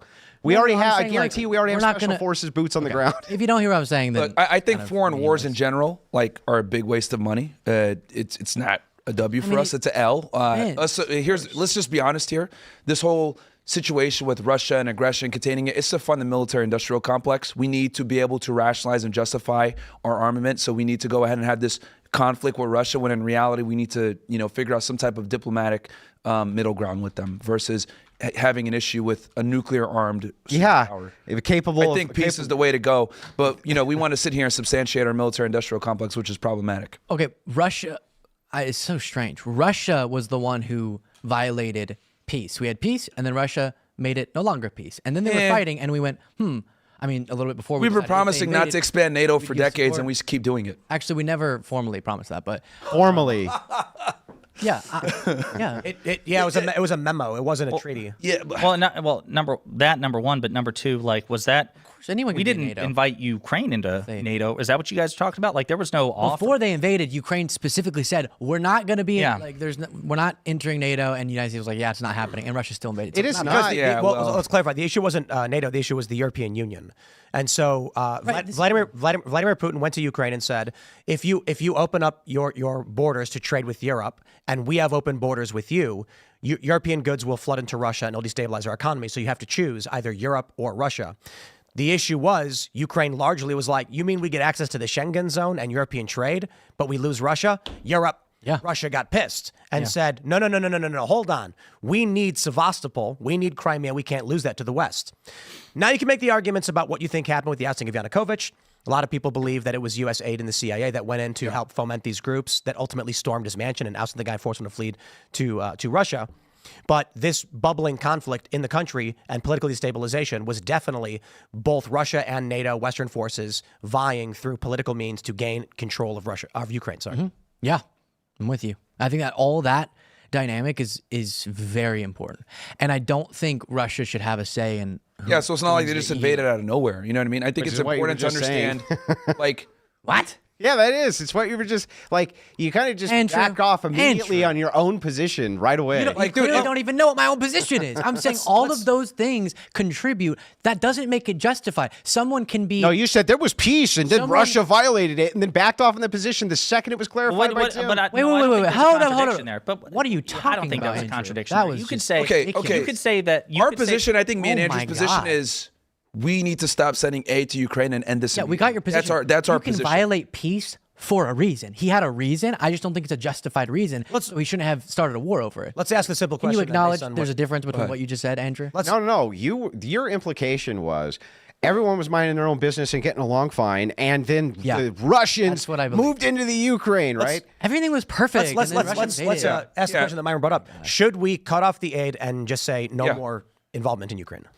Zero. No, I don't think so. I think end all aid, stop it, and end the fight now. We need to end it now. If Ukraine wanted to end the fight, then we could figure out what. Wait, who cares? We're not at the mercy. Hold on. Let me say this. They're the ones fighting. We're not going to start. If we're funding the conflict, we're giving them all the aid. We dictate what happens. I find it interesting how we let these other countries like Israel, Ukraine, dictate our foreign policy. We give you the money. We tell you what it is. Fuck that. It's not true. Ukraine would or we tell Zelensky, hey, dumbass, we put you in power. You do what we say. I just want to let me ask you these questions. This question. Wild. What is the strategic, economic, or otherwise benefit of our involvement in Ukraine? My understanding is zero. That well, go ahead. Fuck you. Yeah. 0 8. But also zero benefit. My understanding. Best answer of the debate so far. Fuck you or zero. My understanding is this should not be the primary motivator, and I'm not sure that it is. But if you take just morality out of the equation, looking at Russia as a geopolitical rival, they have been weakened as a consequence of this. Now, you can say that they're going to win, and certainly they have still the stronger military, but they are not in a better position now than they were prior to the war, number one. Number two, we consider Ukraine an ally. We consider them somebody that, we have diplomatic and economic incentives for them to succeed.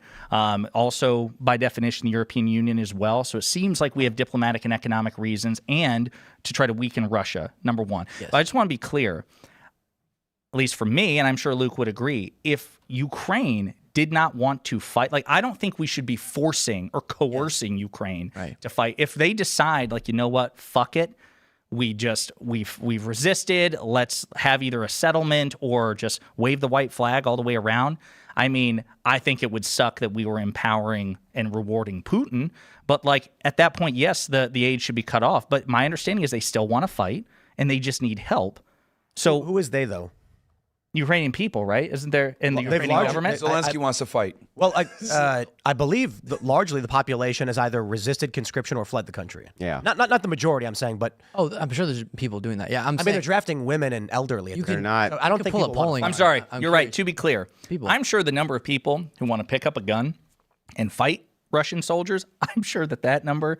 And that's what matters. Diminished. Not the puppet that we put in place. No, not even Zelensky. Let's not even call it a puppet. Opinion. Let's just say the government of a small group of people. Do you guys believe that the small government, this limited amount of people, have a right to force the people of Ukraine through conscription to go fight a war? No, I'm saying, well, I mean, yeah, if they have drafts, they could probably draft people. Yeah. So the question then becomes, when you say Ukraine wants to fight, you're talking about the oligarchs and the politicians. That's what I specify. Yeah, I was about to Well, what they're actually... Wait, just let me specify. If public opinion was against it, I would say, well, they democratically should listen to the public opinion. The government of Ukraine has largely been described for decades as an oligarchy. You guys know how the oligarchy formed? And corrupt. Super corrupt. Let me answer your question. I'm making the question. Sure. I'm making a point about the structure of the government. That's why I asked the question. After the fall of the Soviet Union, the general story is that you've got these Soviet factories, for instance. They run up the chain of command through the Communist Party. That's how the Soviet Union ran.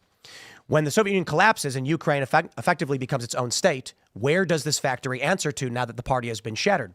What happens was, there's one story of a guy, one of the oligarchs, got a couple of his buddies with some guns, walked into the factory and said, who's in charge? And I'm the foreman. And they say, okay, we're going to take care of everything for you. We're the bosses. This is our factory now. And they say, well, what does that mean? It means all the supplies you need to come in and make the factory work, we will take care of, but you answer to me. And the worker said, that sounds great to us, actually, because we don't know who we're supposed to answer to. This created a massive wealth gap in Ukraine for decades, where you had a very small group of ultra-wealthy individuals. One of the most interesting things I found about Kiev is that the price of a condo or a house was comparable to a house or a condo in the United States, despite the fact that these people were making about $400 a month. So with the government being largely oligarchic, the question of whether or not Ukraine wants to fight this war is an interesting one, and I'm curious what you guys think. Yes. So back to just public opinion. If there was an overwhelming opposition within Ukraine, among Ukrainian citizens, for continuing this war, then I think that they should resolve it, because democracy. Yeah. I mean, again, this is not something I focus on my channel. So for all I know, there's compelling evidence that the public sentiment is, fuck it, let's just, again, either negotiated settlement or concede the land. 25% of the population has been displaced, with 7 million as refugees fleeing the country. Yeah, man. By the way, they don't want the war. Again, it's American media that controls it. We're going to go out and fight this war. We got Zelensky, and who's obviously a puppet of the United States. It's the United States saying we need to weaken Russia at any cost. If it means Ukrainians die and we spend a bunch of money, we're going to do it. The people don't want the war. This brings up a more compelling question I'd like you to answer to, though, Luke, which is this. Wow. Do you think, ultimately, that Russia likely is going to win the conflict with Ukraine and get at least a large portion of Ukrainian land? Do you think ultimately that's going to happen? Yeah. Then the entailment actually of your position is this: when you say weaken Russia, that you want the United States to fund an oligarchical government which will continue to draft the citizenry of the Ukraine to go die to weaken people you don't like. Exactly. That is the action. Hang on. I just want to make sure. What did I just say there that's incorrect? All of it. Okay, which thing? Yeah. So I keep saying, and as I'm polling myself, it's been pretty quickly dropping year by year, public support for this. And so as we get less and less support among Ukraine, because I'm not saying they should die for us if they don't want to. And as more None people of them want to die for us, bro. Nobody wants to die for us. Some of them are willing to die for their own country, and I'm saying their country. if Yes, they're doing At least it for not 10 million of them. if they're quarter of the country. Well, isn't. part of that's I'm sorry. Yeah, but moving out, that's what he meant. Like he's saying. But That you're saying you want American treasure to prop this up in order to assist these war fighters for your interest to go die on behalf of an oligarchical nation, which is drafting their own citizenry. You want to pay for that because it weakens a geopolitical rival of yours. I think.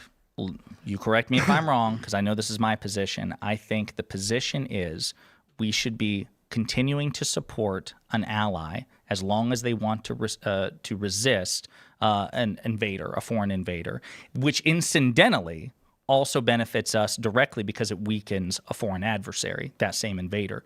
For me, the calculus changes tremendously if it turns out that, that Zelensky is forcing the Ukrainian people to resist. Like they don't want to resist. Yes, anymore. and that's our no, point. He's. I understand that he is drafting people. Yeah, what's a draft? He's kidnapping them. He's literally kidnapping of age men and taking them and forcing them to be in the military. There are people who are trying to leave as refugees who are grabbed and then dragged back kicking and screaming. The people don't want this is what I'm trying to say. Yeah. So then we would. There's videos of this stuff. Well, no. So we agree then. You see the videos of the women being captured beginning. too? It's nuts. But You guys are let's just saying- start with the fundamental question. What is a draft? You are taking of age people and forcing Compelling them, against their them will. into You're service. compelling them, yes, to fight. Yeah, so the thing Yeah. is like when you say, if it turns out this government is forcing people, like, what are you talking about? The entailment immediately of I'm drafting your ass is that you're being forced to go fight when ordinarily you wouldn't. Why wouldn't you just have a volunteer armed forces instead of a draft? Because you're compelling a populace or a group of people who doesn't want to fight to go do it anyway. No, I understand. So let me ask you if you recognize any distinction between this, because perhaps this is a distinction without a difference. Do you recognize that there are people who do not want Russia to conquer Ukrainian territory or Ukraine writ large, but are not prepared to pick up a gun and voluntarily attack? Of course, sure. Yeah, sure. Is that a distinction worth noting? Because what I'm referring to is the former, not the latter. I totally concede that based on reports, there's been drafts and conscriptions for months. No. Years? Okay. But that my understanding is that the public sentiment of the people in Ukraine is that they don't want Russia to take this territory. If that's wrong, then my interest in funding the war or whatever it is, or propping up Ukrainian resistance to Russia, plummets dramatically. Oh, wait a second. What you're talking about here it still brings up another question, which is, let's just say it's like 55% or 60% of the nation, right, who wants this war, right? They want to keep they want to keep themselves sovereign. Yeah. Let's just say that that's all the public like a small sentiment. majority, or like a small majority or whatever. They can institute a draft against the minority who can fight, which is going to be kids, mostly young men, right? That's going to be your warfighter age, 18 to 25. Obviously, they're going to be outnumbered by other people, so they can compel their citizenry to go fight, because they don't have to, right? But ordinarily, they would not be able to do this, nor do this compelling service, unless they were enabled by the treasury of a large first world nation, which is supporting it. So it seems like you have a moral quagmire here, a big problem. Oh, there is. A big problem on your end of thinking that, hey, we can use this as a buffer against our geopolitical enemy, regardless of who it kills. I think it's also very important to know Eastern Ukraine is ethnic Russian mostly, and a lot of them do want to be a part of Russia. So I do want to move on, unless you want to make a quick final point, guys. Sure, we could talk Israel. No, I think as far as Israel. Again, I'll totally concede that this is a very morally ambiguous conflict, that you pointed out that even if a majority of Ukrainian citizens want to resist Russia in the sense that they don't want Russia to come take over. They're not the ones fighting. I think any draft or conscription, at the bare minimum, and I'm not a debate philosopher like you are, so but is morally ambiguous to say the least. 60 years old. I just think that my understanding is Ukraine wants to resist Russia. And I don't have any issue with the United States continuing to supply the means by which. So let's move. If the premise is wrong, I would be happy to revisit. Let's talk about Israel. Can I? My closing is not controversial. Another reason I agree. Public support is dropping. It's kind of complicated for what they support, what type of peace deal they support, what's being taken, all that. And I have the same stances from when we started based on public sentiment. And I understand what you're saying.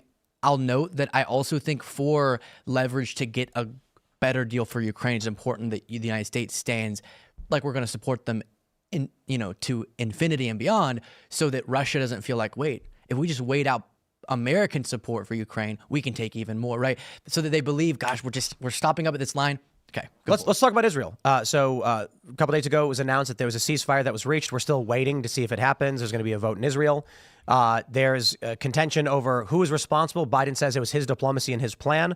However, some foreign policy experts, including The Atlantic, wrote that Trump is the one who pushed this over the limit.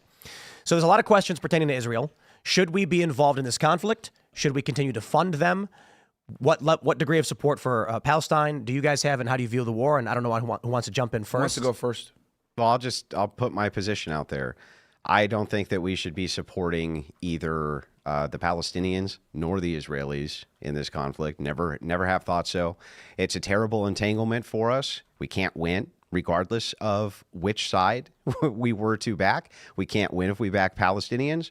Not in the court of public opinion. The entire Arab world would love us, whereas most of the Western world would hate us. If we back Israel, the exact opposite. Most of the Arab world will absolutely hate us, and there will be blowback and consequences from that too.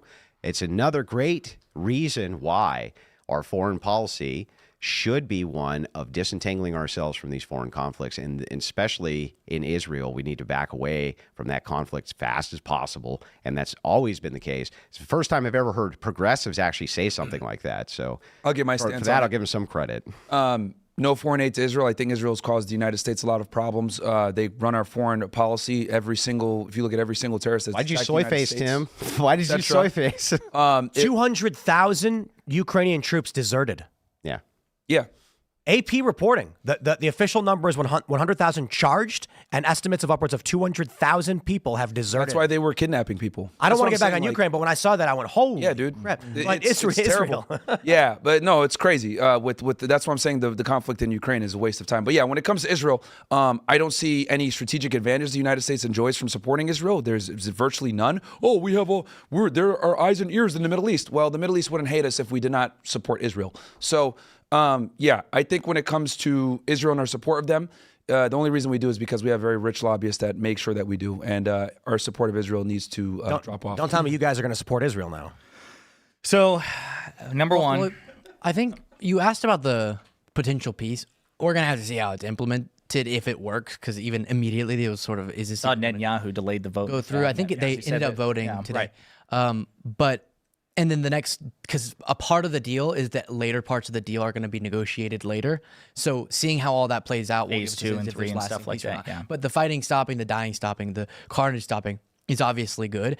Interestingly, I've seen some people on the left not acknowledge at all what you're talking about with the Trump envoy's role in this. Jessiah and I both said did we cover this? No. You covered it. I haven't done a video in like 3 days. For us, it's obviously silly to not acknowledge at all the months of negotiations and the deal that's been constructed under the Biden administration. Biden's still the president, so if you're giving credit, that would some would lie there. But I acknowledge that the bipartisan presence in these negotiations, adding to, hey, it's not just us. You can't wait out the clock on Biden, Netanyahu, and Hamas. Trump is also saying the same united voice about what's gonna happen here, and that united front I do think was powerful. And with all my feelings that you've heard throughout this show about Trump, I'd give him or his envoy Steve Witkoff, is that real estate guy. No, 100%. Like I don't want to put the cart before the horse, because again, foreign policy, not my area of expertise to the extent I have any. My understanding was there have been like.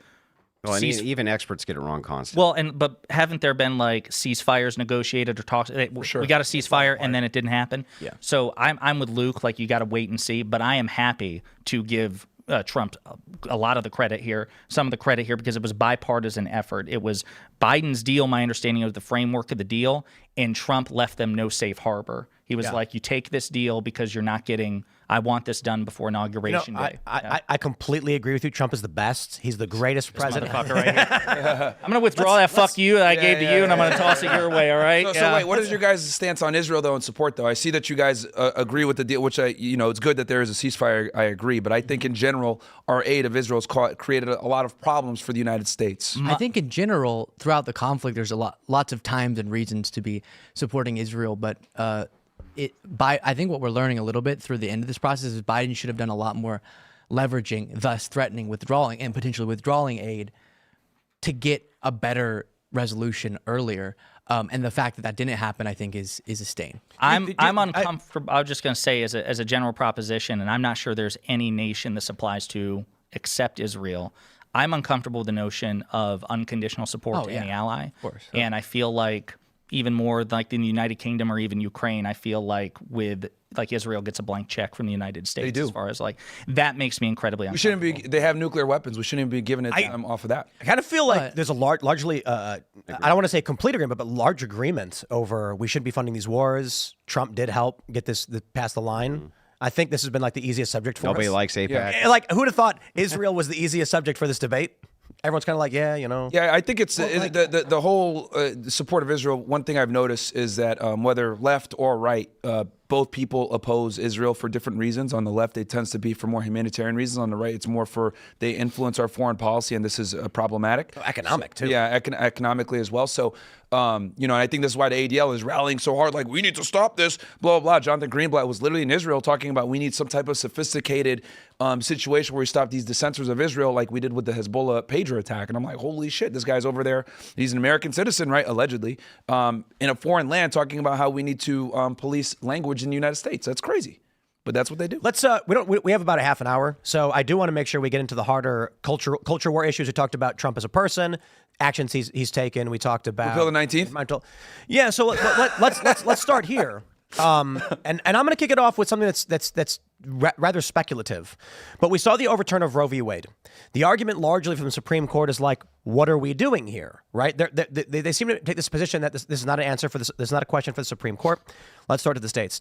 I believe there's a strong possibility in this next coming Trump administration we see the overturning of Obergefell, which is the 2015 case which codified gay marriage. Basically required all the states to recognize that if a gay marriage had existed and they moved to another state, they have to be recognized honored, as being right. I think that elections have consequences, of which one was not directly, but with this structure of the Supreme Court, it seems likely that we're going to see a massive cultural shift. I think it's probable that we do have a case, I believe that's going through now. I forgot which one it is, that could see gender identity removed as a protected class. I also think the Supreme Court may likely, if challenged, or I should say if a challenge is presented, overturn gay marriage. And I'm curious what our non-liberal friends think, because largely conservatives aren't going out there and making a principal issue that gay marriage should be ended, but I think they probably support the end of gay marriage. I'll go first on this then, Andrew, because I know you have more nuance. Mine is very simple. Gays should be able to have civil unions, not gay marriage. It's a religious ceremony. Then, obviously we all know the Abrahamic religions forbid homosexuality. So I don't think that they should have the ability to marry, but they should have all the civil liberties and protections that come from marriage. But the title itself needs to be changed. I also think that gay marriage is kind of a slippery slope that's allowed a lot of sexual degeneracy to kind of flourish, right? Whether it's the 99 genders, all the other problems that we have with the drag queens, etc. I understand that it's a small minority, trans represent 1%, but it's been problematic. And gay marriage has absolutely alled that to flourish. Okay, let me first, my position, and then you give your position, and I know, So anyway, okay, stop, Andrew. You chill. stop, Luke. You said that every Luke, time. Calm down, Luke. I thought I was calm about down, to go. Luke. Calm well, down. Luke, let him give his position, breath, and then you can take a breath. Literally said. Hostility is I'll go not first, necessary. then Andrew. Calm down, Luke. There we go. Go for it. Remember how Tim said, I'm interested to hear from the non-liberals, their I position. forgot about that, yeah. That's not, are you a non-liberal? He's going to say it's a libertarian now. Luke, stop talking, Luke. Luke, just stop talking. Okay, guys.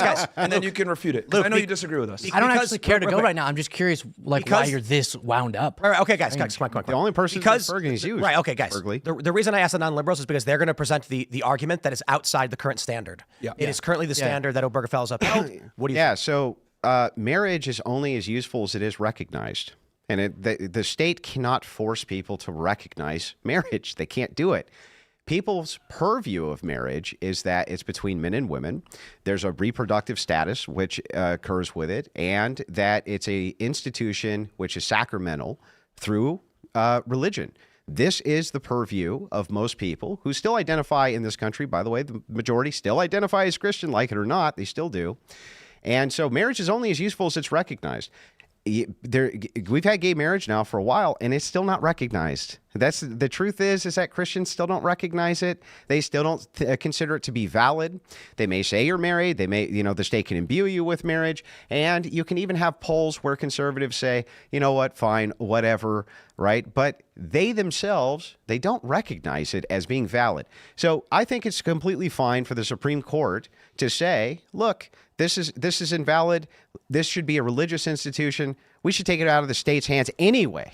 Just to clarify, the ruling on Obergefell wasn't about whether it was a religious institution or not. It was about I know. It was a core component was whether states should recognize licensing from other states. Yeah, just the secular part. Right. Yeah, it was 5-4 on the liberal side, which is why I think it might go 5-4 inverting and overturning. It could be. Wait, before you respond, because Myron said something interesting that I did not hear Andrew echo, and I'm curious on that. He made a caveat for like civil unions or like secular unions. Would you do that as well, or no? No, I think here's what I think. I think that marriage itself, as an institution from the state, is gone anyway. I mean, look at the divorce rates, everything else. It's basically destroyed from a secular paradigm. I actually don't even understand the point of marriage for secularists. If it's just for tax purposes, I was about to say taxes. Then reform. That's why I gave that caveat. Spoiler alert! That's the only reason I gave that caveat. Then all you have to do is simply reform the tax code so that these breaks are still given to whoever, or you can just reform the tax code. I think you two are much more likely to accept gay marriage than we are to reform the tax code. Hang on. Throw that out there. So yeah. So you could, I mean, that's one thing you can do. The second thing is the breaks aren't that great. That's the truth. They're not. And at a certain level, they're not. The third thing is that as far as like a prime directive or things like that, you can give that to your best friend Doug. Like you could give your advance directive to your best friend Doug. You can do that to anybody who you're with. So all of those things you have access to regardless of your marital status. Secularists, it doesn't even make sense for them to be married. And if they are, why can't they just say, well, I declare that I'm married? So again, I declare I'm married. No adoption of children either. Gays should completely be removed from being allowed to be around children. Just to further clarify, one last thing. So in your construction, there would be like no state involvement with marriage or civil union at all. Yeah, the only way that the state would become involved, and necessarily it would have to, would be for some things which could be custodial, things like that. But generally... There'd be no license. But generally, religion has always governed these things. And there's ecclesiastical authority standards from the Catholic and Orthodox Church, for instance, that govern how marriage goes. And by the way, the more religious you are, if you defer to the church for assisting you in...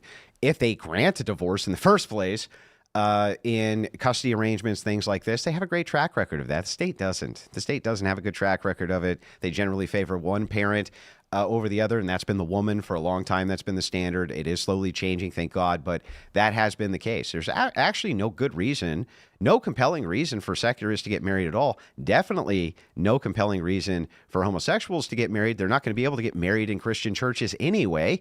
So who are they getting married by? Just the state. There are Christian churches. No, those aren't Christian churches. Not by your Identifying definition, as self-ID if I'm Christian doesn't make you Christian. Okay, Luke, so go ahead. yeah, let me go. So you mentioned, I know some of yours is detaching from, because you're saying even marriage in general is tarnished now.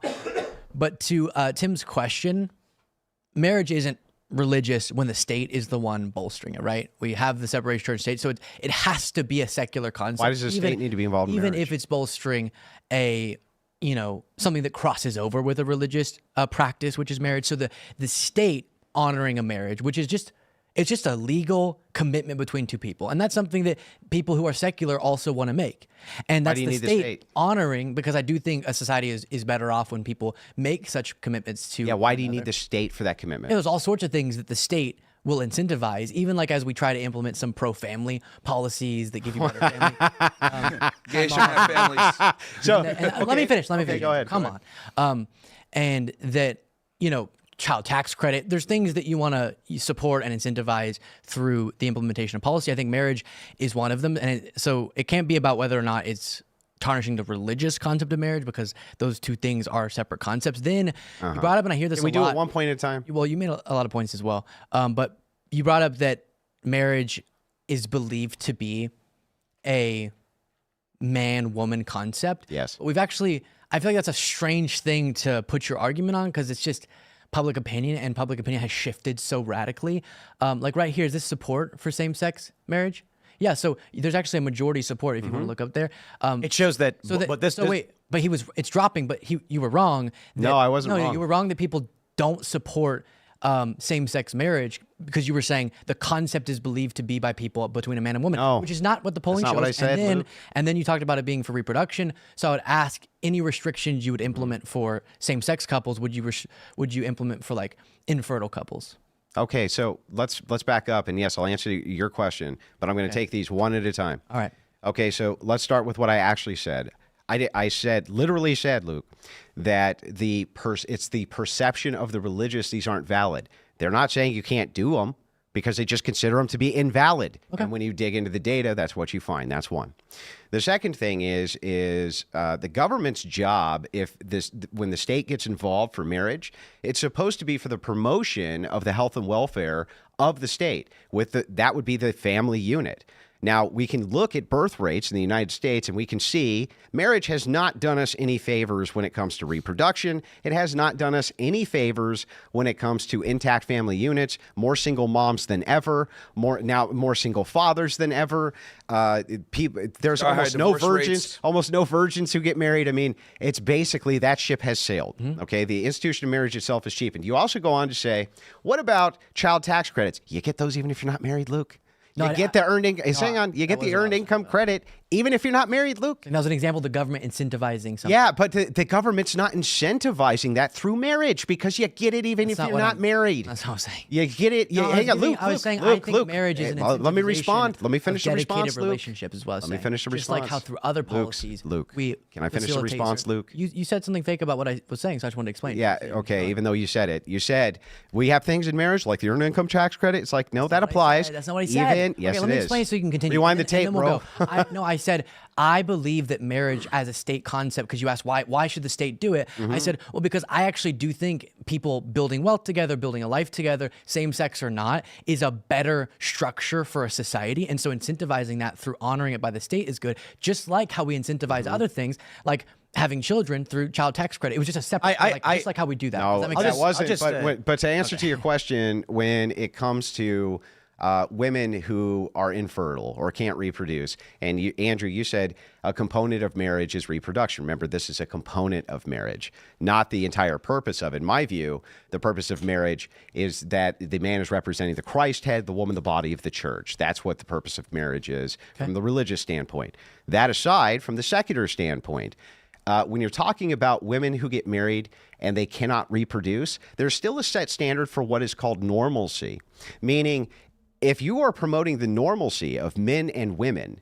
together reproducing, even the few who cannot reproduce, it still sets the standard for reproduction. In other words, it's still a reflection of reproduction itself because it's a man and a woman. So it sets that standard. Yeah. And we have a different, I guess, obviously moral framework, because I'm saying I think the normalcy that should be exhibited, the behavior that should be encouraged through this institution is committed relationships to one another. And because I am fine with gay couples adopting, I think that's problematic. Hang on, I got to ask one thing. I think that's a good way to Luke, bond. I got to ask, is that true? Is that actually true? Or is it actually true that you don't care if people have polygamous marriages? That you don't care if people have orgies in their marriage, that you don't care if they open their marriages up, and that you don't give a shit about they're not sanctified to you in any way, shape, or form? Do you actually care if gays have big ass sex parties, gay husbands, they open their marriage up?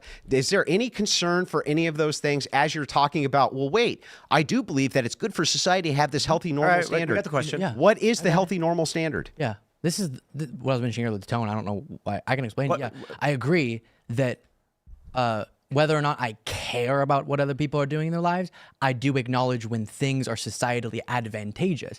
And I think it's societally advantageous to legally, contractually, by the state, support people's commitment to one another and bonding of their lives, finances, etc. Well, what's the normalcy?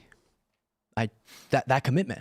But if the commitment doesn't mean anything because you just open your marriage up, you don't care about that. No, I care about annulment. You can do all these things. What's the normalcy? I haven't even said a statement about. Okay, do you care if people open their marriage up, Luke? Other people's ways of handling their marriages, I can think is not the best thing for their own happiness or whatever. Sure. And that's why marriage right now is still between two people. Yeah, but what about the normalization aspect? And so the normalization, marriage is normalizing the commitment. What happens outside of that, just like in straight man-woman relationships, crazy stuff happens too. And we can say, all right, I'm not going to hate on you for that, but I might have a stance that something else should be an affirmative good that we promote. Fine. Yeah, so when we're talking about normalization, the reason that you think that marriage is advantageous is because there's a normalization aspect of society. I agree. But just telling two people, well, you can commit through the state via contract for what, though, Luke? For what? What is the purpose? The purpose would be reproduction. The purpose would be a family unit. The purpose would be intact family homes. The purpose of it would not be for like orgy sex or for opening the marriage up or for things like that. You would have to have an actual family unit with two dads or two moms. Also, at some point, want to talk about the legal stuff. You cannot have a family unit with two dads or two moms. Where they reproduce, you can't. But like, for example, with the it's 400,000 people who are currently in the foster care system. Some of those who are available to you can foster them or adopt them. I'd love, and I think it's a societal good for a same-sex couple, which outcomes for same-sex kids of same-sex couples are great. They're not worth funded by LGBT. Yeah, it's always funded by everything. I know, but you never have studies refute it. And so, actually, we do. I think that it is societal good if people are starting families together, even if it's not with kids, but they have this commitment, which is good for them, good for wealth generation, good for life stability, which then all makes the community prosper more, and I think leads to better outcomes. That happens. I don't want to cut you off, but we are kind of going in a circle here, and I know that you want to throw something in there. Well, you mentioned something interesting at the very beginning, which is like the legal implications of this, because Obergefell was a 5-4 decision, and Clarence Thomas did say in the Dobbs decision, in his concurring opinion, that perhaps we should, now having overturned Roe v. Wade, we should use the same standard to potentially overturn Obergefell. I do think that that's very possible, given the current composition of the court, and of course, more religiously conservative legal activists would love the opportunity to overturn Obergefell. But what will be interesting is in 2022, after the Dobbs decision, and I'm blanking on the names, either Defense of Marriage or Respect for Marriage Act. I think it was Respect for Marriage. Yeah. That was signed into law by President Biden. So in theory, the Supreme Court could overturn that as well, because it's just federal statute. But a lot of gay marriage protections have been codified, not quite at the level of Obergefell, but by the Respect for Marriage Act. So it'll be interesting to see. So we'll advance a little bit. One of the arguments made back in 2008, you had Prop 8 in California. Then 7 years later, you get Obergefell. One of the arguments made by conservatives was that this is a slippery slope where they begin teaching children about gay adult activities. Yep. Liberals largely said that'll never happen. And I know, because I actually campaigned for the Human Rights Campaign in California, using those arguments to get people to give money. Sure enough, here we are, and I am arguing against these books showing graphic adult content, including anal sex, to children in schools. It happened, and the argument maintained by the left, one of the principal arguments is, if a teacher is gay and a child asks about the gay marriage, they should teach it.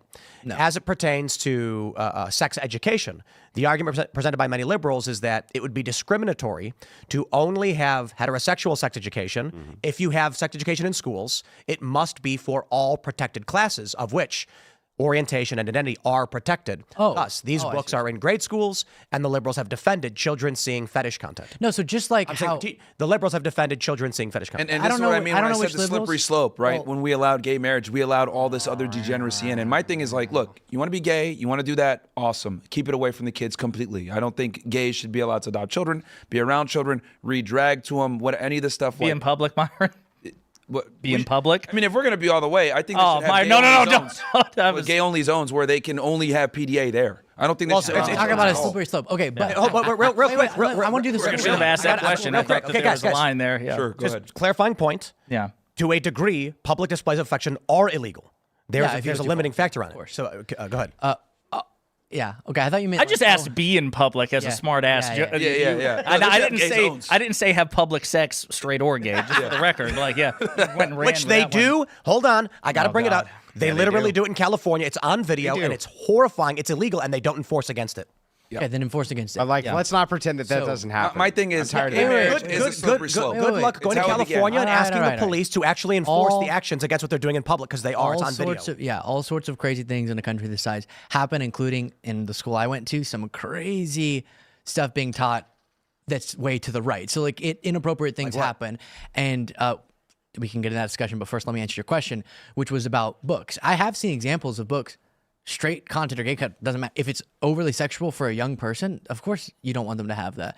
That doesn't really cross over into then that becoming the justification for banning all sorts of books that aren't offensive at all on all sorts of topics, and that's what we oppose. But then on sex education, I don't think it's bad when at parents' homes they're teaching sort of the more foundational moral framework to a kid, and that's up to them. At school, not too young, wherever we as a society have drawn the line of when sex education is the correct time, you actually find that people end up being safer and don't have teen pregnancies, etc. whenever you have comprehensive sex education, which will include, because this might apply to some of the people, teaching about the risks of STDs across all different people. And I don't know why you converge those two. Inappropriate books, gay or straight, shouldn't be there. But what we define as inappropriate might be, but pornographic, obviously out. But then on sex education, teaching about the concept of certain types of sexes, which isn't really making a moral statement about it, but instead is teaching all the things so that when they go out in the world, they're prepared to operate as an adult. Let's clarify. So sex ed was largely defined as here are the reproductive organs of a male, here are the reproductive organs of a female, here's how they operate. What it has become now is there's a book called This Book is Gay, in which it describes eating feces. And literally, I believe the book explains to children how to use Grindr.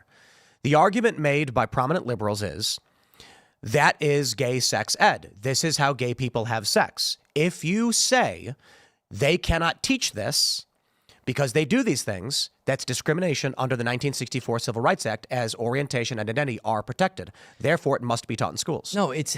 let me clarify. There's also poo fetishes with straight people that you wouldn't teach about.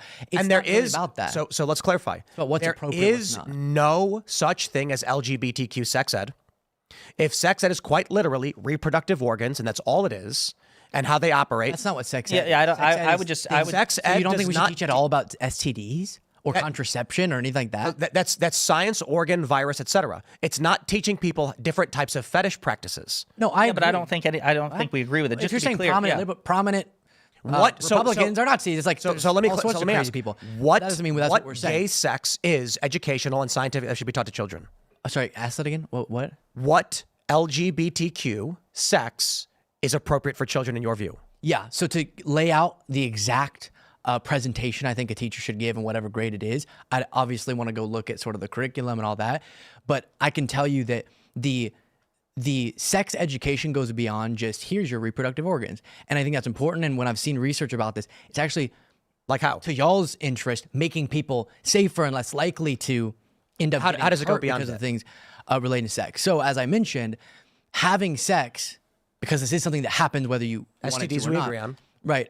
Even if it's between same-sex people, you probably want to inform people of all different orientations of the practices that you can take. So are you saying that you would teach children? I have a question for that. I'm going to finish. You made a question. I'm going to finish. You made a point. You literally just made 2 points. I was finishing my point, Tim. Let me finish my point. Spurgley, calm down, Spurgley. My question for you is, because you Think just of like said one other joke about there's STDs. There's STDs, and explaining to children how to avoid these things. Does that mean schools should teach children about anal sex? So that's what I'm saying. I would have to look at what the research has shown is the most, not research, but like educational professionals have laid out is the most appropriate, because I really haven't, until right now, not thought about sex education. The answer should be no. It should be up to the parents. The parents should get a slip. No, if you want your kid to learn X, Y, Z, and it should be yes or no. And if they say no, then they don't teach the kid that. The parents choose. That's how you spike teen pregnancies rates at a really crazy amount. Oh, really? The parents' there was tons of teen pregnancies in the 1920s, were there? Parents' decision. A lot more teen pregnancies. Wait. There was a lot more teen pregnancies in the 1930s, 40s, 50s? What? Was there more teen pregnancies in the 30s, 40s, and 50s? They were getting married because they were getting pregnant. Wait, I'm asking. In other countries too, like we can pull it up. Out of wedlock. Because this out of wedlock teen pregnancy. You might know that I sent so that we could have a thoughtful discussion, a list of topics. This wasn't on it. And so if you want to come back and I can do all the research to understand exactly what sex education happens at this grade and that grade and what's most common, we can do it. But I do not know the rates of teen didn't pregnancy agree to in this, 1920 but we're off the top on of my it. head. So let's have the conversation. So are you saying that in the 30s, 40s, 50s, Did you hear- there's you less don't seem to be there's listening. less teen pregnancy? So you can't answer the question? To be fair, he said he couldn't because he's not with prepared. the for it. 1920 teen pregnancy rates. No, I don't. Well, know because that. it stands to reason if you're for gay sex education, you would have to agree that when Not gay sex education, sex education. Yeah, okay, but when gay sex education wasn't taught in like the 50s, let's say, or the 40s, or things like this, and you say, well, necessarily we teach these things because it reduces teen pregnancy, it reduces X, Y, and Z. Shouldn't we see those high rates back then when they weren't teaching it? And we don't, So Luke. you do have, I can't speak to every exact stat, but you do see the way that we've addressed STDs. Yes, how we've decreased teen pregnancy. Through abortion? Recently.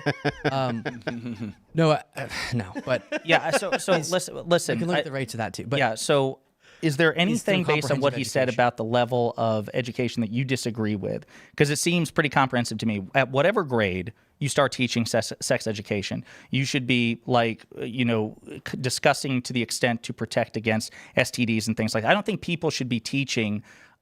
Would you refer to it like fetishes? Fetishes, Yeah, or no. like, Anal of course, sex. eating feces and. I was going to say shit like that, pun intended, but no, that I don't agree with that at all. And Those books are in schools, for instance. We've already addressed this. Yeah. We have bipartisanship. Get inappropriate books out. Right. So I don't agree that a book about like someone's journey being black or something, which No one one was, there were ones that like that, should be banned. And so there's a nuanced line there. We all agree with that. Well, my thing is, I don't even think it should be in the education system unless the parents allow it. I think the parents should make the decision, do I want my kid to get this sex type education, this grade, whatever? And if the parent says no, they don't teach it. Kid leaves when they teach it. I think it needs to be on the parents, not on the education just to system clarify, make that decision. do you feel that way about like all sex ed, that there should be like all of it. sex education should be all of voluntary? it should be all of it should be done through the parents. The parents decide when it's taught, how it's taught, and they have strict oversight of it, because some parents want to have that conversation with their children to educate them in their own way. I think that should be 100% on the parents, and then they decide. And then obviously they know what's going to be taught at different grades, et cetera. The parents should have 100%. But even like sex education, I do know this for sure, but we could pull up the studies to get the exact numbers on this. A part of it doesn't matter how I know, but like my mom works in a space where there's a big emphasis of making sure people are being educated properly, because even like assault and knowing how to prevent sexual assault and knowing how to go to the proper authorities and like all of those things and understanding what assault is and when a teacher or something is crossing a line, whenever you're just depending on a parent who may not do it comprehensively or students to tell them about all these things, they end up being put in a more dangerous situation. Well, the parents need to know what will be taught. Well, that's the importance of educating the parent, telling them this is what we plan to teach. There should be, yes, I agree. And then the I don't parent think, can decide. there should be That's total, my point. well, you need to know the transparency needs to be there. What will be because the taught. parent might be the one abusing. There You have to should teach be- them what we- abuse I- is. Look at the teacher. Why they should be taught exactly. there How are we should not there educated should be on this? Well, the parent transparency. abuses them when they're gay. I was just gonna say, we agree that there should be transparency. I think the state has an interest in protecting children as well, and educating about sex and avoiding the STDs and things of that nature. So we are just about at time, but I do have one more question for everybody. Do you believe that parents should have the final say when it comes to the medical decisions of their children? Final say. I have a edge caveat. cases? I want to agree with this, but I do have a caveat.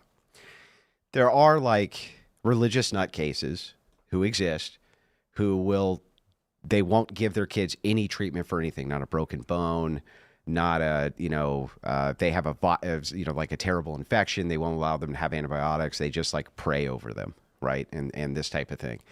I do support some sort of intervention on behalf of those children so that they get the treatment they need so they don't die of these like horrible infections or, something like this from a broken bone. Yeah.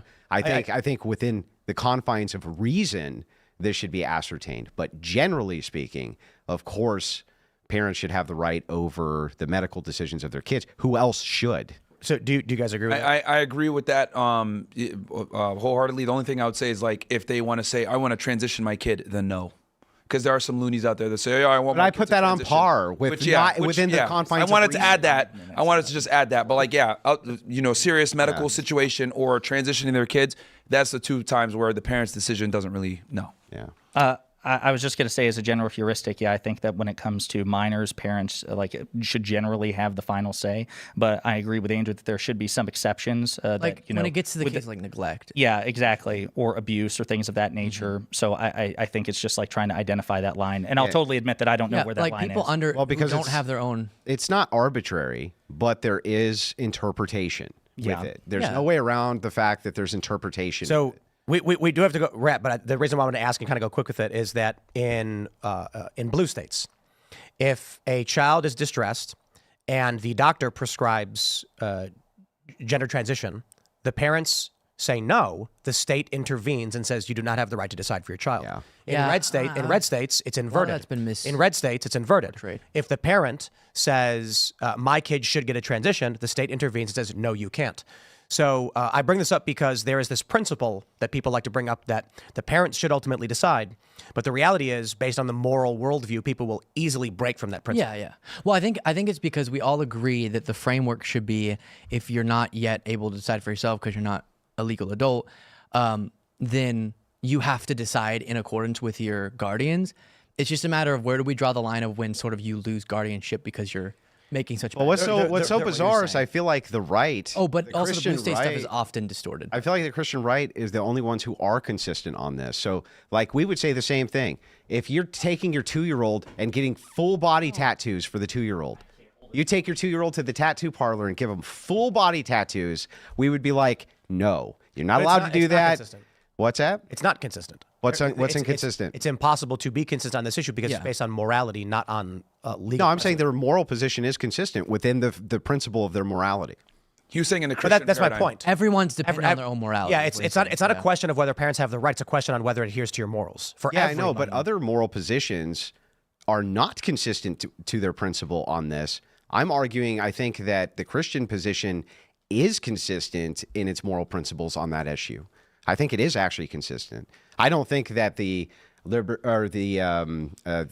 reductionists or the utilitarians, things like this, I don't think they're consistent, because I think that if you're trying to do harm reduction as your principle, that you can clearly see that this is not a reduction of harm to a child to put them on puberty blockers and things like this, though they argue it is. They can't really make that declaration correctly. I think that they're not consistent. I think that the Christian principle is actually consistent here. We're gonna wind things down. We'll wrap it up. So everybody, thank you for hanging out. It's been a blast, and I hope to do more of these. We'll just go around for final thoughts, and we'll go around this way so that Josiah has a chance to get back in here. But did you want to give final thoughts and a shout out to where people can find you? Yeah, sure. My name is Andrew Wilson, host of the one and only Crucible, popular entertainment show on YouTube. Often guested on Tim Pool. Thank you again, Tim, for having me. I really appreciate it. Anytime. And Myron, again, thank you too. This was actually a more productive conversation than ultimately I thought it would be, though I think we got off in the weeds about a few things. I'd be open to discussing more with you guys in other settings too. If you want to really dive into more of these issues, I'm happy to do so. But I really appreciated the venue, and ultimately we won. So, Luke Beasley on YouTube. Yeah, always appreciate the dialogue, and thanks for having me on, Tim. Where can people find you? Luke Beasley on YouTube. Oh, okay, that's it. Yeah, that's it. Myron Gaines, one half of the Fresh Fit podcast. I also have my own talk show where I talk about culture and politics. Myron Gaines X on there. Fresh Fit on YouTube. Rumble. Rumble's the home base for us, obviously with some of our takes. And Tim, thanks for having me, man. It's always great to be here. Right on. And last but not least. Sorry, I was holding that in for a while. I was basically doing Kegels in my chair. So, woo! I know when you guys kept going, I'm like, come on. I'm Jessiah with Pondering Politics, liberal commentator. I enjoyed the conversation. Thank you for the invitation. And it's going to be a long and brutal 4 years. I hope you all are happy. I'm pretty happy. Of course, this fucker, yeah. It's going to be a good time. It's going to be a good time. All right, everybody. Thanks for hanging out. We're back with several clips over at youtube.com/TimCastNews throughout the day, and then youtube.com/TimCastIRL tonight. Myron's going to be hanging out. Yep, I'll be hanging out. Yeah, And it was good. Thanks for hanging out, guys. We'll see y'all then.